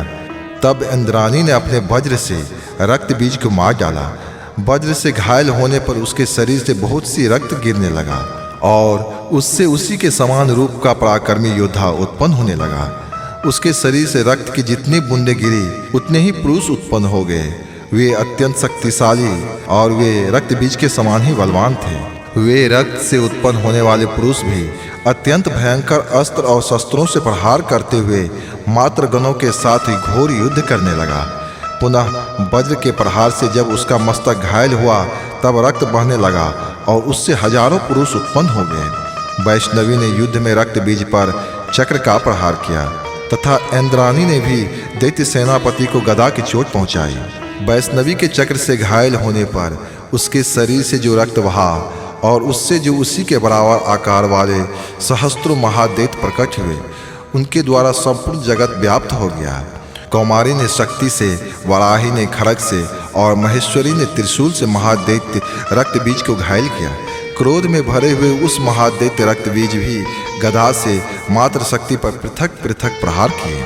शक्ति और शूल आदि से अनेक बार घायल होने पर जो उसके शरीर से रक्त की धारा पृथ्वी पर गिरी, उससे भी निश्चय ही सैकड़ों असुर उत्पन्न हुए। इस प्रकार उस महादैत्य के रक्त से प्रकट हुए असुरों द्वारा संपूर्ण जगत व्याप्त हो गया।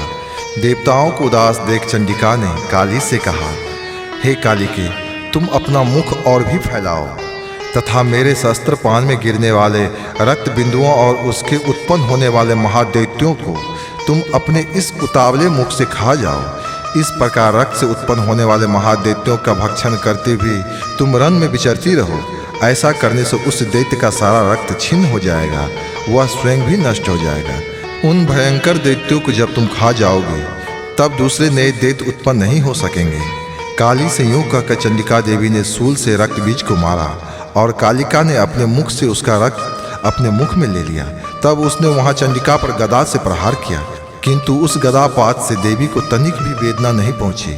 रक्त बीज के घायल शरीर से बहुत सा रक्त गिर गया, किंतु जब ही वह रक्त गिरा चंडिका ने उसे अपने मुख में ले लिया। रक्त गिरने से काली के मुंह में जो महादैत्य उत्पन्न हुए, उन्हें भी वह काली चट कर गई और उन्हें रक्त बीज का रक्त भी पी ली। तदंतर देवी ने रक्त बीज को, जिसका रक्त चंडिका पी लिया था, वज्र, बाण, खड़ग तथा त्रिशूल आदि से उसे मार डाला। हे राजन, इस प्रकार शस्त्रों के समुदायों से आहत एवं रक्तहीन हुए महादैत्य रक्त बीज पृथ्वी पर आ गिरा। हे नरेश्वर, इससे देवताओं को अनुपम हर्ष की प्राप्ति हुई और मातृगण उन असुरों के रक्तपान के मद से उद्दत सा होकर नृत्य करने लगे।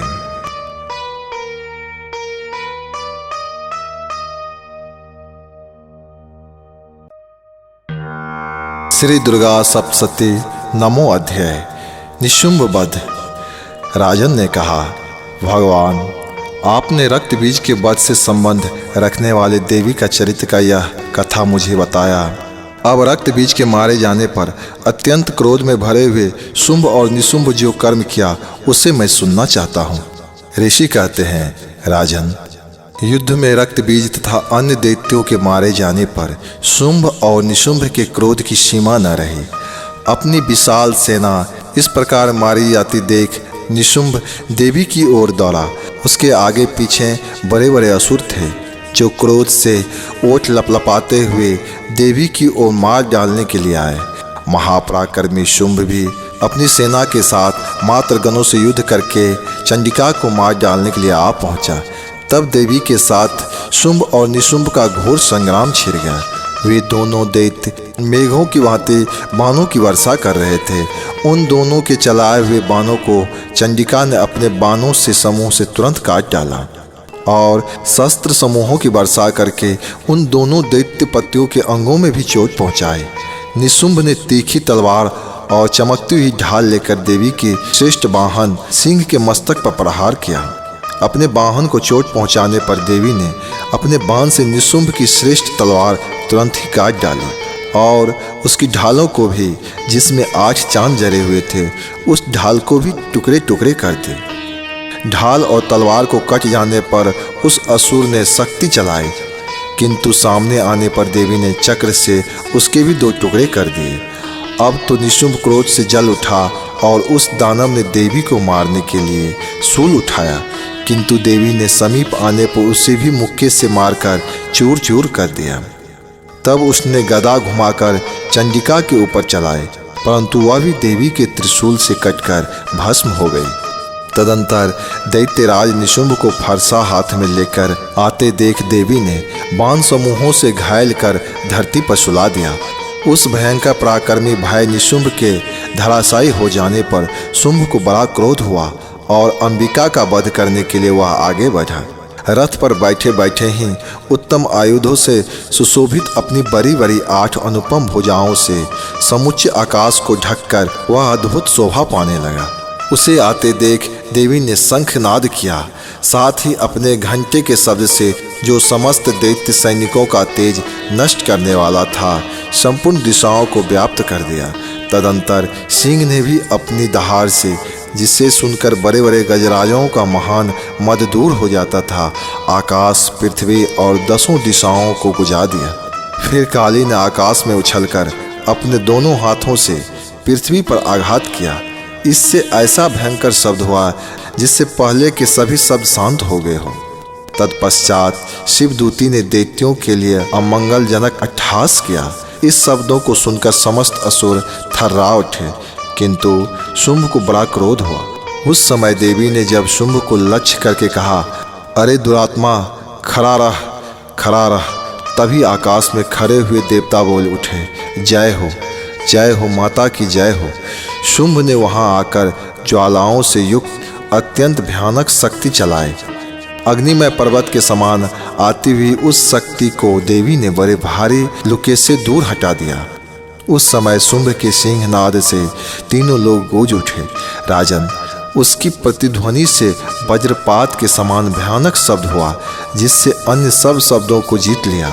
शुंभ के चलाए हुए बाणों को देवी ने और देवी के चलाए हुए बाणों को शुंभ ने अपने भयंकर बाणों द्वारा सैकड़ों और हजारों टुकड़े कर दिए। तब क्रोध में भरी हुई चंडिका ने शुंभ को शूल से मारा। उसके आघात से मूर्छित हो वह पृथ्वी पर आ गिरा। इतने में ही शुंभ को चेतना आई और उसने धनुष हाथ में लेकर बाणों द्वारा देवी, काली तथा सिंह को घायल कर डाला। फिर उस दैत्यराज ने 10,000 बाहें बनाकर चक्रों के प्रहार से चंडिका को चोट पहुंचाना चाहा। तब दुर्गम पीड़ा का नाश करने वाली भगवती दुर्गा ने कुपित होकर अपने बाणों से उस चक्रों तथा बाणों को काट गिराया। यह देख निशुंभ दैत्य सेना के साथ चंडिका का वध करने के लिए हाथ में गदा ले बड़े वेग से दौड़ा। उसके आते ही चंडी ने तीखी धार वाली तलवार से उसकी गदा को शीघ्र ही काट डाला। तब उसने सूल हाथ में ले लिया। देवताओं को पीड़ा देने वाला निशुंभ को सूल हाथ में लिए आते देख चंडिका ने वेग से चलाए हुए अपने सूल से उसकी छाती छेद डाली। सूल से विदीर्ण हो जाने पर उसकी छाती से एक दूसरा महाबली, एक महापराक्रमी पुरुष वहीं खड़ा हो गया। उसे निकलते देख देवी अट्ठास कर हंस पड़ी और खड़ग से उसका मस्तक काट डाली। तदंतर सिंह अपनी दाढ़ी से असुरों की गर्दन कुचल कर खाने लगा। यह बड़ा भयंकर दृश्य था। उधर काली तथा शिवदूती ने भी अनायास दैत्यों का भक्षण आरंभ किया। कौमारी की शक्ति से विदीर्ण हो कितने ही महादैत्य नष्ट हो गए। ब्रह्मानी के मंत्रपूत जल से निस्तेज हो कितने ही भाग खड़े हुए। कितने ही दैत्य महेश्वरी के त्रिशूल से छिन्न भिन्न हो धराशायी हो गए। बाराही के थथून के आघात से कितनों का पृथ्वी पर कचूमर निकल गया। वैष्णवी ने भी अपने चक्र से दानव के टुकड़े टुकड़े कर डाले। ऐन्द्री के हाथ से छूटे हुए वज्र से भी कितने ही प्राणों से हाथ धो बैठे। कुछ असुर नष्ट हो गए, कुछ उस महायुद्ध से भाग गए तथा कितने ही काली शिवदूती तथा सिंह की ग्रास बन गए। श्री दुर्गा सप्तशती 10वां अध्याय शुंभ वध। ऋषि कहते हैं, हे राजन, अपने प्राणों के समान प्यारे भाई निशुंभ को मारा गया देख तथा सारी सेना का संहार होता जान निशुंभ ने कुपित होकर कहा, हे दुष्ट दुर्गे, तुम बल के अभिमान में आकर झूठ मूठ का घमंड न दिखा। तू बड़ी माननी बनी हुई है, लेकिन दूसरी स्त्रियों के बल का सहारा लेकर लड़ती है। देवी बोली, अरे दुष्ट, मैं अकेली हूँ। इस संसार में मेरा सिवा दूसरा कौन है? देख, ये मेरी ही अंग है, अतः मुझ में ही प्रवेश कर रही है। तदंतर ब्रह्मानी आदि समस्त देवियां अंबिका देवी के शरीर में लीन हो गई। उस समय केवल अंबिका देवी ही रह गई। देवी बोली, मैं अपनी ऐश्वर्य शक्ति से अनेक रूप में यहाँ उपस्थित हुई हूँ। उन सब रूपों को मैंने समेट लिया। अब अकेले ही युद्ध में खड़ी हूँ, तुम भी स्थिर हो जाओ। ऋषि कहते हैं, तदंतर देवी और शुंभ दोनों में सब देवताओं तथा दानव के देखते देखते भयंकर युद्ध छिड़ गया। बाणों की वर्षा तथा तीखे शस्त्र एवं अस्त्रों के प्रहार के कारण उन दोनों का युद्ध सब लोगों के लिए बड़ा भयानक प्रतीत हुआ। उस समय अंबिका देवी ने जो सैकड़ों दिव्य अस्त्र छोड़े, उन्हें दैत्यराज शुंभ ने उनके निवारण अस्त्रों द्वारा काट डाला। इस प्रकार शुंभ ने भी जो दिव्य अस्त्र चलाए, उन्हें परमेश्वरी ने भयंकर हुंकार शब्द से उच्चारण आदि द्वारा नष्ट कर डाला। तब उस असुरों ने सैकड़ों बाण देवी पर चलाए। यह देख क्रोध में भरी हुई उन देवी ने भी बाण मारकर उसका धनुष काट डाला। धनुष कट जाने पर फिर दैत्यराज ने शक्ति हाथ में ली, किंतु देवी ने चक्र से उसके हाथ की शक्तियां को भी काट दिया। तत्पश्चात दैत्यों के स्वामी शुंभ ने 100 चांद वाली चमकती हुई ढाल और तलवार हाथ में ले उस समय देवी पर धावा किया। उसके आते ही चंडिका ने अपने धनुष से छोड़े हुए तीखे बाणों द्वारा उसकी सूर्य किरणों के समान उज्जवल ढाल और तलवार को तुरंत काट दिया। फिर उस दैत्य के घोड़े और सारथी मारे गए। धनुष तो पहले ही कट चुका था। अब उसने अंबिका को मारने के लिए उद्धत हो भयंकर मुदगर हाथ में लिया। उसे आते देख देवी ने अपने तीक्ष्ण बाणों से मुदगर भी काट डाले। इस पर वह असुर मुक्का तानकर बड़े वेग से देवी की ओर झपटा। उस दैत्यराज ने देवी की छाती में मुक्का मारा। तब उन देवी ने भी उसकी छाती में एक चाटा जड़ दिया। देवी का थप्पड़ खाकर दैत्यराज शुंभ पृथ्वी पर आ गिरा, किंतु पुनः साहसपूर्वक उठकर खड़ा हो गया। फिर वह उछला और देवी के ऊपर ले जाकर आकाश में खड़ा हो गया। तब चंडिका आकाश में भी बिना किसी आधार के ही शुंभ के साथ युद्ध करने लगी। उस समय दैत्य और चंडिका आकाश में एक दूसरे से लड़ने लगे। उनका वह युद्ध पहले सिद्ध और मुनियों को विस्मय में डालने वाला था। फिर अंबिका ने शुंभ के साथ बहुत देर तक युद्ध करने के पश्चात उसे उठाकर घुमाया और पृथ्वी पर पटक दिया। पटके जाने पर पृथ्वी पर आने के बाद वह दुष्टात्मा दैत्य पुनः चंडिका का वध करने के लिए उनकी ओर बड़े वेग से दौड़ा। तब समस्त दैत्यों के राजा शुंभ को अपनी ओर आते देख देवी ने त्रिशूल से उसकी छाती छेद कर उसे पृथ्वी पर गिरा दिया।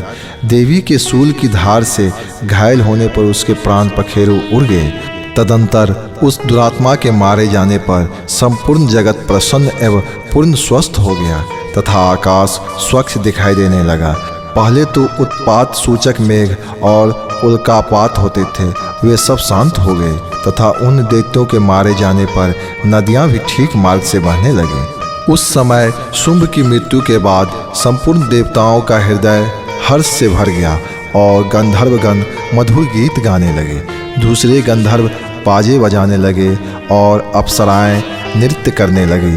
पवित्र वायु बहने लगी, सूर्य की प्रभा उत्तम हो गए। अग्निशाला की बुझी हुई आग अपने आप प्रज्वलित हो उठा तथा संपूर्ण दिशाओं के भयंकर शब्द शांत हो गए। श्री दुर्गा सप्तशती 11वां अध्याय। देवताओं द्वारा देवी की स्तुति तथा देवी द्वारा देवताओं का वरदान का वर्णन किया गया है। ऋषि कहते हैं, देवी के द्वारा वहाँ महादैत्यपति शुंभ के मारे जाने पर इंद्र आदि देवता अग्नि को आगे करके उस कात्यायनी देवी की स्तुति करने लगे। उस समय अभीष्ट की प्राप्ति होने से उनके मुख कमल दमक उठे थे और उनके प्रकाश से दिशाएं भी जगमगा उठी थी। देवता बोले, शरणागत की पीड़ा दूर करने वाली देवी, हम पर प्रसन्न हो जाओ। संपूर्ण जगत की माता, हम पे प्रसन्न हो जाओ। हे विश्वेश्वरी, विश्व की रक्षा करो। हे माँ जगदम्बे, तुम ही चराचर जगत की आधीश्वरी हो। तुम इस जगत का एकमात्र आधार हो, क्योंकि पृथ्वी रूप में तुम्हारी ही स्थिति है। हे देवी, तुम्हारा पराक्रम विशाल है। तुम ही जल रूप में स्थिर होकर संपूर्ण जगत को तृप्त करती हो। तुम अनंत बल संपन्न वैष्णवी शक्ति हो। इस विश्व के कारण भूता परा माया हो। हे देवी, तुमने इस समस्त जगत को मोहित कर रखा है। तुम ही प्रसन्न होने पर इस पृथ्वी पर मोक्ष की प्राप्ति कराती हो। हे माँ जगदम्बे, संपूर्ण विद्याएं तुम्हारे से ही अलग अलग रूप हैं। जगत में जितनी स्त्रियां हैं, वे सब तुम्हारी ही मूर्तियां हैं। हे जगदम्बा, एकमात्र तुमने ही इस विश्व को व्याप्त कर रखा है। तुम्हारी स्तुति क्या हो सकती है। तुम तो पूरे ब्रह्मांड की समस्त रखवाली करने वाली जगन्माता हो। जब तुम सर्वस्वरूपा देवी स्वर्ग तथा मोक्ष प्रदान करने वाली हो, तब इसी रूप में तुम्हारी स्तुति हो गई। तुम्हारी स्तुति के लिए इससे अच्छी युक्तियाँ और क्या हो सकती हैं। बुद्धि रूप से सब लोगों के हृदय में विराजमान रहने वाली तथा स्वर्ग एवं मोक्ष प्रदान करने वाली नारायणी देवी, तुम्हें नमस्कार है। कला, काष्ठा और अन्य रूप से पुकारे जाने वाली हे जगन्माता, तुम्हें नमस्कार है। हे नारायणी, तुम सब प्रकार से मंगल प्रदान करने वाले मंगलमयी हो। कल्याणदायिनी शिवा हो। सब पुरुषार्थों को सिद्ध करने वाली 3 नेत्रों वाली एवं गौरी हो। तुम्हें नमस्कार है। तुम सृष्टि पालन और संहार की शक्ति भूता सनातन देवी हो। गुणों का आधार तथा सर्वगुणमयी हो। हे नारायणी, तुम्हें नमस्कार है। शरण में आए हुए दीनों एवं पीड़ितों की रक्षा करने में संलग्न रहने वाली तथा सबकी पीड़ा दूर करने वाली नारायणी देवी, तुम्हें नमस्कार है। हे नारायणी, तुम ब्रह्मानी का रूप धारण करके हंसों से जुते हुए विमान पर बैठती हो और अपने कमंडलों से जल छिड़कती रहती हो। तुम्हें नमस्कार है।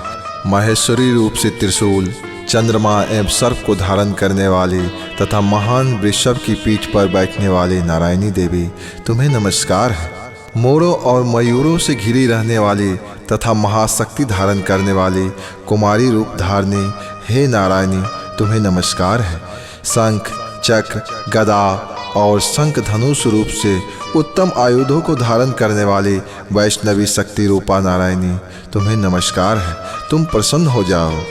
हाथ में भयानक महाचक्र लिए और दाढ़ी पर धरती को उठाए बराही रूप धारणी कल्याणमयी नारायणी, तुम्हें नमस्कार है। भयंकर नरसिंह रूप से दैत्य को वध करने वाली और त्रिभुवन की रक्षा में संलग्न रहने वाली नारायणी, तुम्हें नमस्कार है।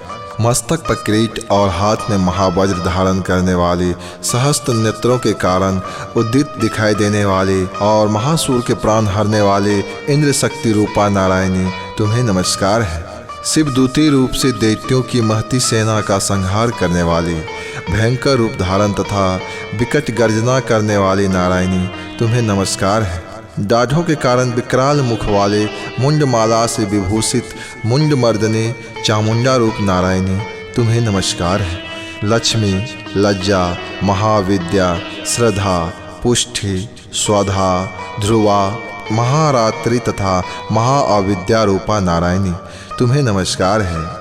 मेघा, सरस्वती, श्रेष्ठा, ऐश्वर्य रूपा तथा पार्वती, महाकाली, अन्य रूप धारण करने वाली हे नारायणी, तुम्हें नमस्कार है। सर्वस्वरूपा, सर्वेश्वरी तथा सब प्रकार की शक्तियों से संपन्न दिव्य रूपा देवी दुर्गा, सब भाइयों से हमारी रक्षा करो, तुम्हें नमस्कार है। हे कात्यायनी देवी, यह 3 लोचनों से विभूषित हमारा सौम्य मुख, सब प्रकार के भाइयों से हमारी रक्षा करो। भद्रकाली, ज्वालाओं के कारण विकराल प्रतीत होने वाले, अत्यंत भयंकर और समस्त असुरों का संहार करने वाला तुम्हारा त्रिशूल, हे माँ हमें भय से बचाओ, तुम्हें नमस्कार है। हे माँ देवी, जो अपनी ध्वनि से संपूर्ण जगत को व्याप्त करके दैत्यों के तेज को नष्ट कर देती है, वह तुम्हारा घंटा हम लोगों की पापों से उसी प्रकार रक्षा करे जैसे माता अपने पुत्र की बुरे कर्मों से रक्षा करती है। हे चंडिके, तुम्हारे हाथों में सुशोभित खंड, जो असुरों के रक्त और चर्बियों से चर्चित हैं, हमारा मंगल करे, हम तुम्हें नमस्कार करते हैं। हे देवी, तुम प्रसन्न होने पर सब रोगों को नष्ट कर देती हो और कुपित होने पर मनोवांछित सभी कामनाओं को नष्ट कर देती हो। जो लोग तुम्हारी शरण में जा चुके हैं, उन पर विपत्ति तो आती ही नहीं। तुम्हारी शरण में गए हुए मनुष्य दूसरों को शरण देने वाला हो जाता है। हे देवी अंबिके, तुमने अपने स्वरूप को अनेक भागों में विभक्त करके नाना प्रकार के रूपों से जो इस समय इस धर्मद्रोही महादैत्यों का संहार किया है, वह सब दूसरी और कौन कर सकती थी। हे विद्या की देवी, विद्याओं में ज्ञान को प्रकाशित करने वाले शास्त्रों में तथा आदि वाक्यों में तुम्हारे सिवा और किसका वर्णन है। जहाँ राक्षस, जहाँ भयंकर विष वाले सर्प, जहाँ शत्रु, जहाँ लुटेरों की सेना और जहाँ दानव दल हो, वहाँ तथा समुद्र के बीच में भी साथ रहकर तुम विश्व की रक्षा करती हो। हे विश्वेश्वरी, तुम विश्व का पालन करती हो, विश्व रूपा हो, इसलिए संपूर्ण विश्वों को धारण करती हो। तुम भगवान विश्वनाथ के भी आदरणीय हो। जो लोग भक्ति पूर्वक तुम्हारे सामने मस्तक झुकाते हैं, वे संपूर्ण विश्व को आश्रय देने वाले हो जाते हैं। हे देवी, प्रसन्न हो जाओ। जैसे इस समय असुरों का वध करके तुमने शीघ्रता ही हमारी रक्षा की है, उसी प्रकार सदा हमें शत्रुओं से और भय से बचाती रहो। संपूर्ण जगत का पाप नष्ट कर दो और उत्पात एवं पापों के फलस्वरूप प्राप्त होने वाले महामारी आदि बड़े बड़े उपद्रवियों को शीघ्र दूर कर दो। विश्व की पीड़ा दूर करने वाली देवी, हम तुम्हें चरणों में बार बार नमस्कार करते हैं। इस तरह सारे देवता मिलके माँ की स्तुति किए। फिर देवी बोली, मैं प्रसन्न हूँ। हे देवताओं, मैं वर देने को तैयार हूँ। तुम्हारे मन में जिसकी इच्छा हो वह वर मांग लो। संसार के लिए उस उपकारक वर को मैं अवश्य दूंगा। देवता बोले, हे सर्वेश्वरी, तुम इसी प्रकार तीनों लोक की समस्त बाधाओं को शांत करो और हमारे शत्रुओं का नाश करती रहो। फिर देवी बोली, हे देवताओं, मनवंतर के 28वें युग में शुंभ और निशुंभ नाम के 2 अन्य महादैत्य उत्पन्न होंगे। तब मैं नंद गोप के घर में उनकी पत्नी यशोदा के गर्भ से अवतीर्ण हो विंध्याचल में जाकर रहूंगे और उस दोनों असुरों का नाश करूंगी। फिर अत्यंत भयंकर रूप से पृथ्वी पर अवतार ले मैं वैपरिचित नाम वाले दानवों का वध करूंगा। उन भयंकर महादैत्यों को भक्षण करते समय मेरे दांत अनार के फूल की भांति लाल हो जाएंगे। तब स्वर्ग में देवता और मतर्ग लोक में मनुष्य सदा मेरी स्तुति करते हुए मुझे रक्तदंतिका कहेंगे। फिर जब पृथ्वी पर 100 वर्षों के लिए वर्षा रुक जाएगी और पानी का अभाव हो जाएगा, उस समय मुनियों के कहने पर मैं पृथ्वी पर अयोनिजा रूप में प्रकट होंगी और 100 नेत्रों से मुनियों को देखूंगी। अतः मनुष्य शताक्षी नाम से मेरा कीर्तन करेंगे। हे देवताओं, उस समय मैं अपने शरीर से उत्पन्न हुए शाखों द्वारा समस्त संसार का भरण पोषण करूंगी। जब तक वर्षा नहीं होगी तब तक वे शाख ही सबके प्राणों की रक्षा करेंगे।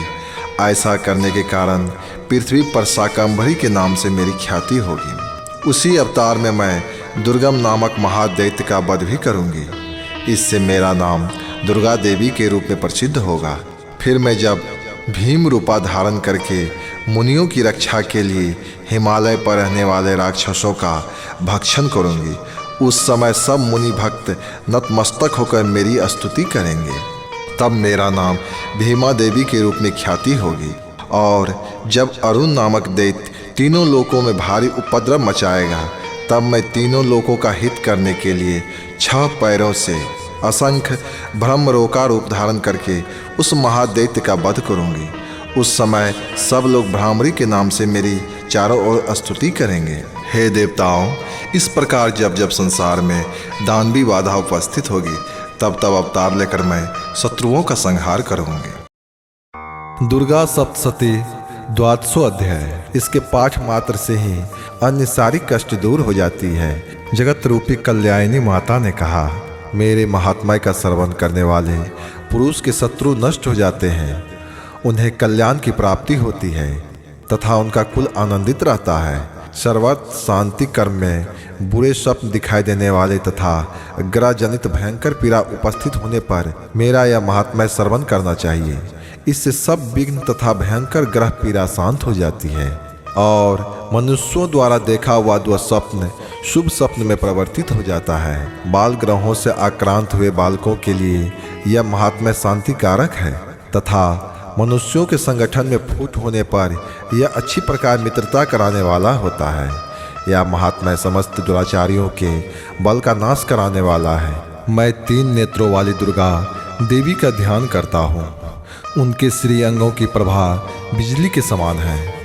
वे सिंह के कंधे पर बैठी हुई भयंकर प्रतीत होती है। हाथों में तलवार और ढाल लिए हुए अनेक कन्याएं उनकी सेवा में खड़ी हैं। वे अपने हाथों में चक्र, गदा, तलवार, ढाल, बाण, धनुष, पास और तर्जनी मुद्रा धारण किए हुए हैं। उनका स्वरूप अग्निमय है तथा वे माथे पर चंद्रमा का मुकुट धारण करती है। देवी ने बोली, हे देवताओं, जो एकाग्रचित होकर प्रतिदिन मेरी स्तुति गाएगा, उसकी सारी बाधा मैं निश्चय ही दूर कर दूंगी। जो मधुकैटभ का नाश, महिषासुर का वध तथा शुंभ निशुंभ के संहार के प्रसंग का पाठ करेंगे तथा अष्टमी, चतुर्दशी और नवमी को भी जो एकाग्रचित होकर भक्तिपूर्वक मेरे उत्तम महात्मा का श्रवण करेंगे, उन्हें कोई पाप नहीं छू सकेगा। उन पर पाप जनित आपत्तियां भी नहीं आएगी। उनके घर में कभी दरिद्रता नहीं होगी तथा उनको कभी प्रेमी जनों से बिछड़ना नहीं पड़ेगा।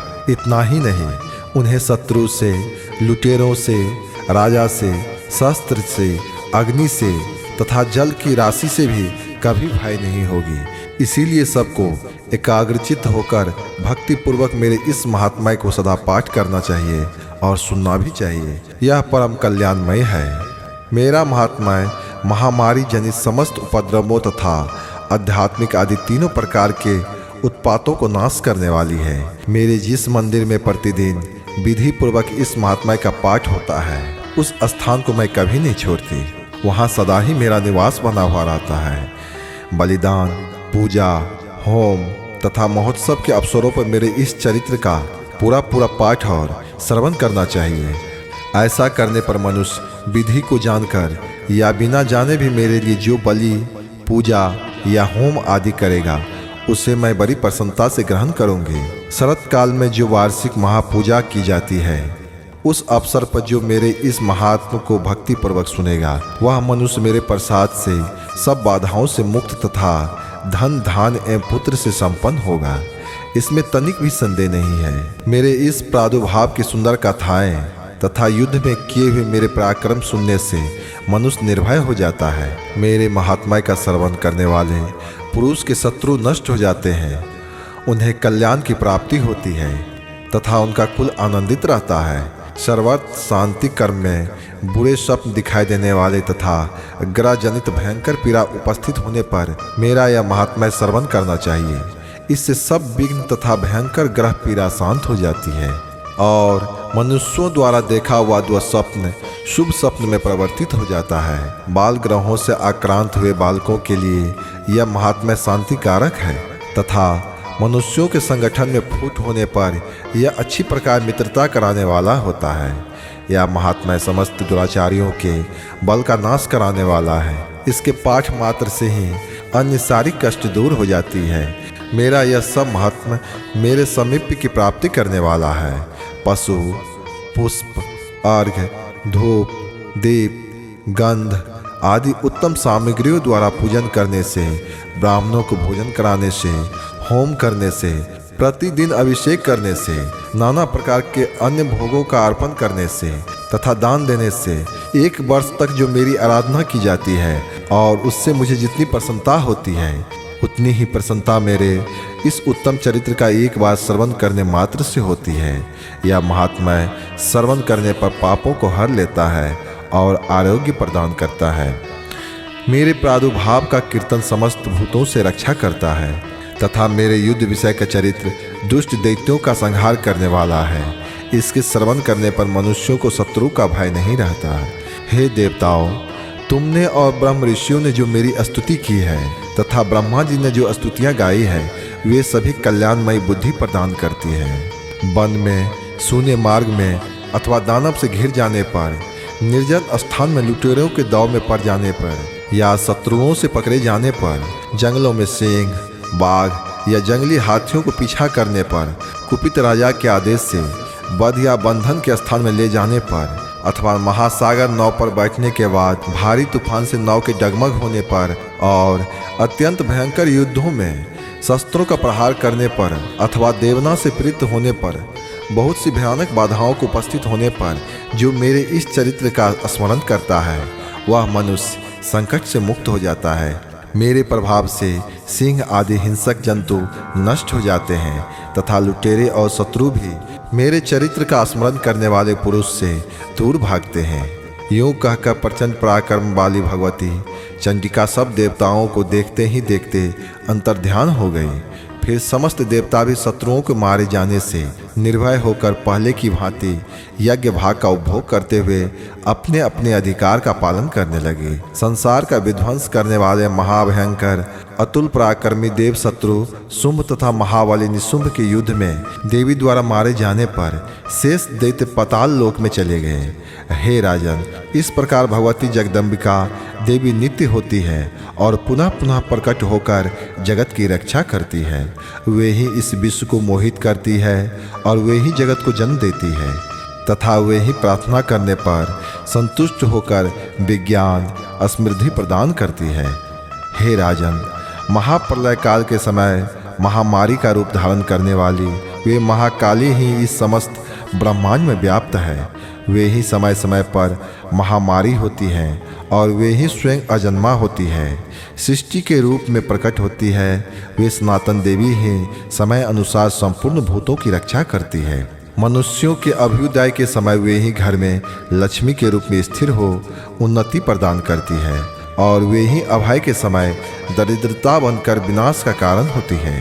पुष्प, धूप, गंध आदि से पूजन करके उसकी स्तुति करने पर वे धन, पुत्र, धार्मिक बुद्धि तथा उत्तम गति प्रदान करती है।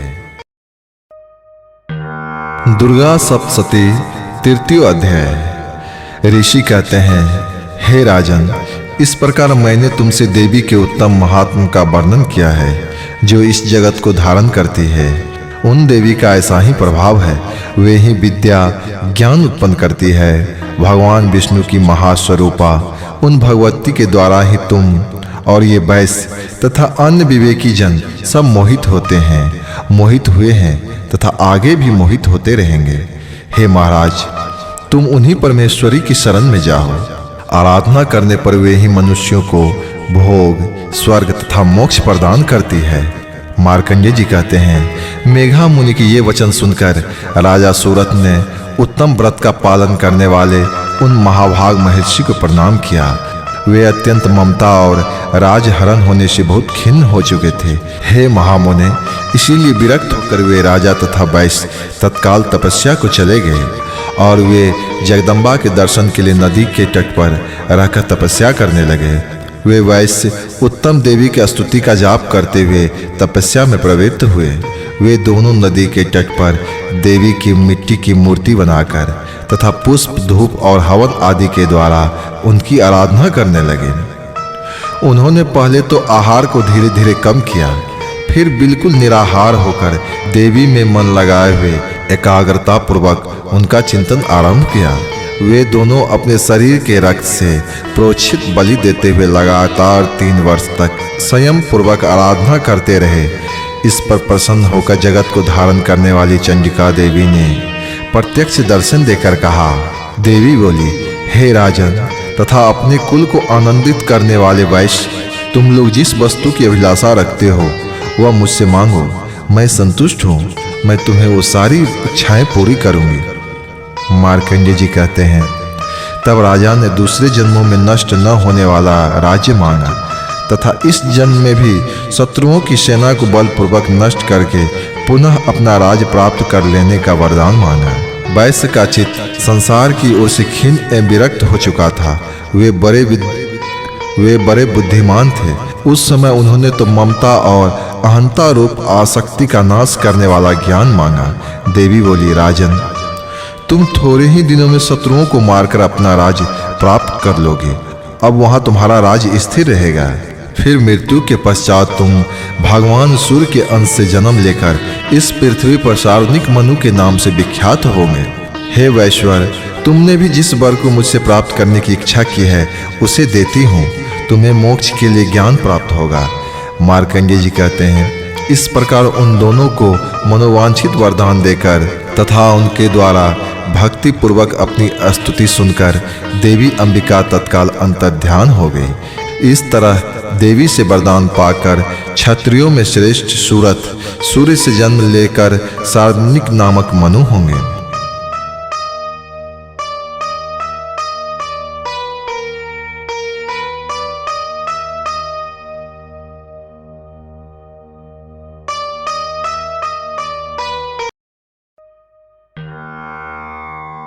राजा बोले, भगवान आपने चंडिका के अवतार की कथा मुझसे कही। हे ब्राह्मण, अब इन अवतारों की प्रधान प्रकृति का निरूपण कीजिए। हे द्विवेश, मैं आपके चरण में पड़ा हूँ। मुझे देवी के जिस स्वरूप की जिस विधि से आराधना करनी है वह सब यथार्थ रूप से बतलाइए। ऋषि कहते हैं, हे राजन, यह रहस्य परम गोपनीय है। इसे किसी के कहने योग्य नहीं बताया गया है, किंतु तुम मेरे भक्त हो, इसलिए तुमसे न कहने योग्य मेरे पास कुछ भी नहीं है। त्रिगुणमयी परमेश्वरी महालक्ष्मी ही सबका आदि कारण है। वे ही दृश्य और अदृश्य रूप से संपूर्ण विश्व को व्याप्त करके स्थित हैं। हे राजन, वे अपनी 4 भुजाओं में गदा, ढाल एवं पान पात्र और मस्तक पे नाग इन वस्तुओं का धारण करती है। तपाए हुए स्वर्ण के समान उनकी कांति है। तपाए हुए स्वर्ण के ही उनके भूषण हैं। उन्होंने अपने तेज से इस शून्य जगत को परिपूर्ण किया है। परमेश्वरी महालक्ष्मी ने इस संपूर्ण जगत को शून्य देखकर केवल तमोगुण रूप उपाधि के द्वारा एक अन्य उत्कृष्ट रूप धारण किया है। वह रूप एक नारी के रूप में प्रकट हुआ, जिसके शरीर की कांति निखरे हुए काजल की भांति काले रंग की थी। उनका श्रेष्ठ मुख दाढ़ों के सुशोभित था। नेत्र बड़े बड़े और कमर पतली थी। उनकी 4 भुजाएं ढाल, तलवार, प्याले और कटे हुए मस्तक से सुशोभित थी। वह वक्ष स्थल पर धर तथा मुंड की माला का धारण की हुई थी। इस प्रकार प्रकट हुई स्त्रियों में श्रेष्ठ तामसी देवी ने महालक्ष्मी से कहा, माता जी, आपको नमस्कार है। मुझे मेरा नाम और कर्म बताइए। तब महालक्ष्मी उस तामसी देवी से कहा, मैं तुम्हें नाम प्रदान करती हूँ और तुम्हें जो जो कर्म है उनको भी बतलाती हूँ। हे महामाया, महाकाली, महामारी, क्षुधा, तृषा, निंद्रा, तृष्णा, एकवीरा, कालरात्रि, ये तुम्हारे नाम हैं, जो कर्मों के द्वारा लोक में चरितार्थ होंगे। इन नामों के द्वारा तुम्हारे कर्मों को जानकर जो उनका पाठ करता है वह सुख भोगता है। हे राजन, महाकाली से यूं कहकर महालक्ष्मी ने अत्यंत शुद्ध सत्व गुण के द्वारा दूसरा रूप धारण किया, जो चंद्रमा के समान गौरवर्ण था।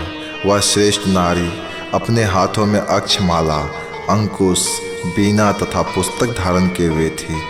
महालक्ष्मी ने उसे भी नाम प्रदान किए, महाविद्या, महावाणी, भारती, वाक, सरस्वती, आर्या, ब्रह्मानी, कामधेनु, वेदगर्वा और धीश्वरी, बुद्धि की स्वामिनी, ये तुम्हारे नाम होंगे। तदंतर महालक्ष्मी ने महाकाली और महासरस्वती से कहा, हे देवियों, तुम दोनों अपने अपने गुणों के योग्य स्त्री पुरुष के जोड़े उत्पन्न करो। उन दोनों से यूँ कहकर महालक्ष्मी अपने स्वयं ही स्त्री पुरुष का एक जोड़ा उत्पन्न किया। वे दोनों निर्मल ज्ञान से संपन्न, सुंदर तथा कमल के आसन पर विराजमान थे।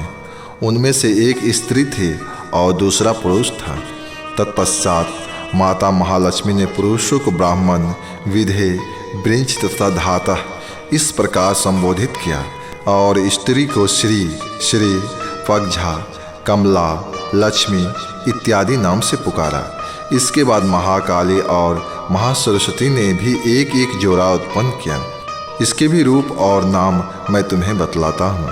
महाकाली ने कंठ में नील चिन्ह से युक्त लाल भुजा, श्वेत शरीर और मस्तक पर चंद्रमा का मुकुट धारण करने वाले पुरुष को तथा गोरे रंग के स्त्रियों को जन्म दिया।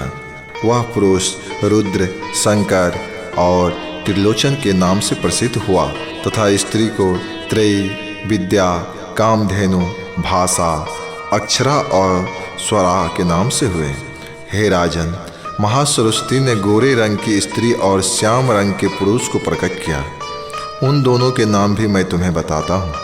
उनमें पुरुष के नाम विष्णु, कृष्ण, हरिकेश, वासुदेव और जनार्दन हुए तथा स्त्री उमा, गौरी, सती, चंडी, सुंदरी और सुभागा और शिवा इन नाम से प्रसिद्ध हुई।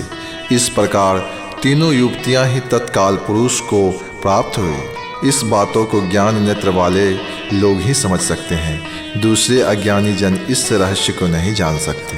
हे राजन, महालक्ष्मी ने त्रय विद्या रूपा सरस्वती को ब्रह्मा के लिए पत्नी रूप में समर्पित किया, रुद्र को वरदायिनी गौरी तथा भगवान वासुदेव को लक्ष्मी दे दी। इस प्रकार सरस्वती के साथ संयुक्त होकर ब्रह्मा जी ने ब्रह्मांड को उत्पन्न किया और परम पराक्रमी भगवान रुद्र ने गौरी के साथ मिलकर उनका भेदन किया।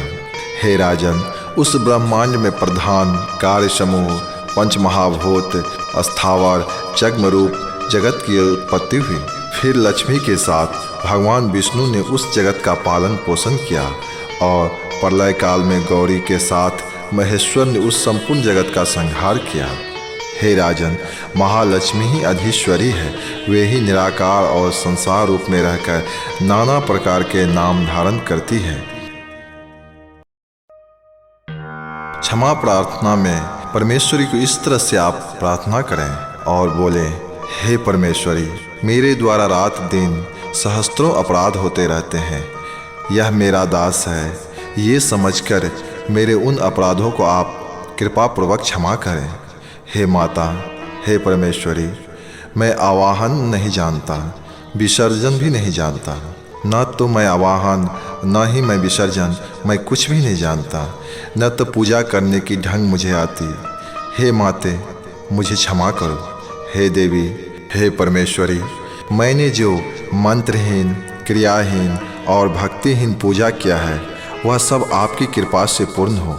हे माँ, सैकड़ों अपराध करके भी जो तुम्हारी शरण में जाकर के जगदम्बा नाम से पुकारते हैं, उसे वह गति प्रदान करती हो जो ब्रह्मादि देवताओं के लिए सुलभ नहीं है। हे जगदम्बिके, मैं अपराधी हूँ, किंतु तुम्हारी शरण में आया हूँ। इस समय मैं दया के पात्र हूँ, तुम जैसा चाहो मुझे करो। हे देवी, हे परमेश्वरी, अज्ञान से, भूल से अथवा बुद्धि भ्रांत होने के कारण मैं जो अपराध कर दिया हूँ, वह सब मुझे क्षमा करो और माते, तुम प्रसन्न हो जाओ। हे सच्चिदानंद स्वरूपा परमेश्वरी, हे जगन्माता कामेश्वरी, तुम प्रेम पूर्वक मेरी यह पूजा स्वीकार करो। हे सुरेश्वरी, तुम गोपनीयों से भी गोपनीय वस्तु की रक्षा करने वाली हो। मेरे निवेदन किए हुए इस जप को ग्रहण करो और तुम्हारी ही कृपा से सारे सिद्धि प्राप्त होंगे। हे माता, प्रसन्न हो जाओ। इस तरह से क्षमा प्रार्थना करें। एक समय की बात है, ब्रह्मा आदि देवताओं ने पुष्प आदि विविध उपचारों से महेश्वरी दुर्गा का पूजन किया। इससे प्रसन्न होकर दुर्गा माता ने कहा, हे देवताओं, मैं तुम्हारे पूजन से संतुष्ट हूँ। तुम्हारी जो इच्छा हो मांगो, मैं तुम्हें दुर्लभ से दुर्लभ वस्तु भी प्रदान करूँगी। दुर्गा का यह वचन सुनकर देवता बोले, हे देवी, हमारे शत्रु महिषासुर को जो तीनों लोकों के लिए संकट था, आपने मार डाला। इससे संपूर्ण जगत स्वस्थ एवं निर्भय हो गया है। आपकी ही कृपा से हमें पुनः अपने अपने पद की प्राप्ति हुई है। आप भक्तों के लिए कल्प वृक्ष हैं। हम आपकी शरण में आए हैं, अतः अब हमारे मन में कुछ भी पाने की अभिलाषा शेष नहीं है। हमें सब कुछ मिल गया है, तथापि आपकी आज्ञा है, इसीलिए हम जगत की रक्षा के लिए आपसे कुछ पूछना चाहते हैं। हे महेश्वरी, कौन सा ऐसा उपाय है जिससे शीघ्र प्रसन्न होकर आप संकट में पड़े हुए जीव की रक्षा करती हैं? हे महेश्वरी, यह बात अगर गोपनीय है तो भी हमें अवश्य बताएं। देवताओं की इस प्रकार प्रार्थना करने पर दयामयी दुर्गा देवी ने कहा, हे देवगण, सुनो, यह रहस्य अत्यंत गोपनीय और दुर्लभ है। मेरे 32 नाम की माला सब प्रकार के विपत्ति को, कष्ट को हरने वाली है, आपत्ति को विनाश करने वाली है।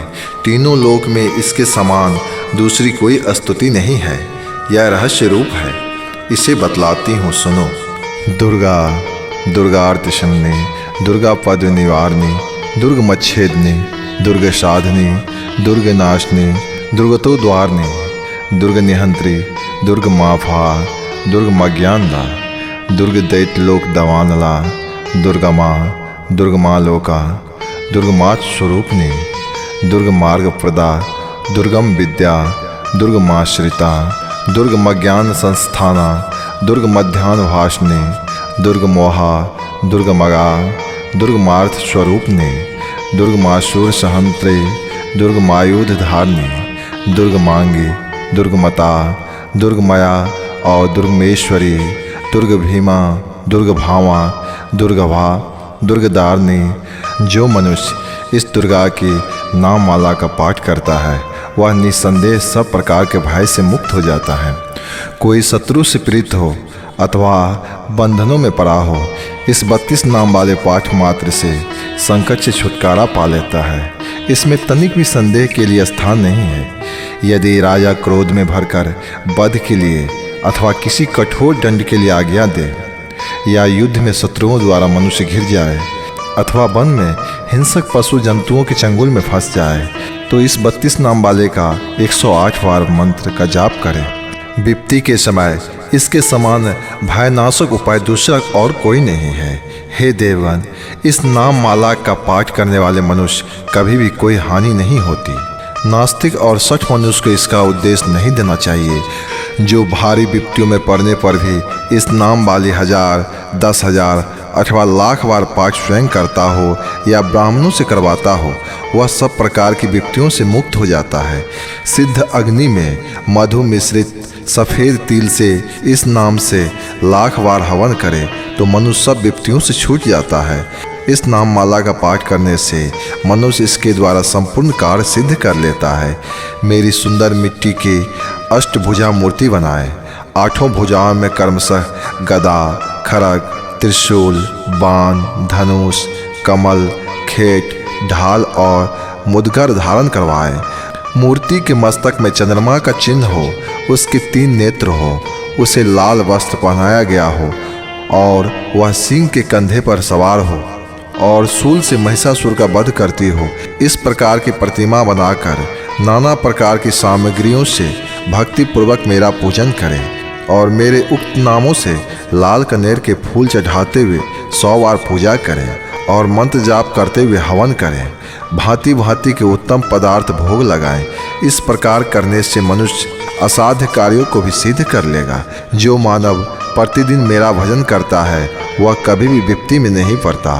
हे देवताओं, ऐसा कहकर के जगदम्बा माँ वहीं अंतर्ध्यान हो गई। दुर्गा जी के इस उपाख्यानों को जो सुनते हैं उन पर कोई विपत्ति नहीं आती।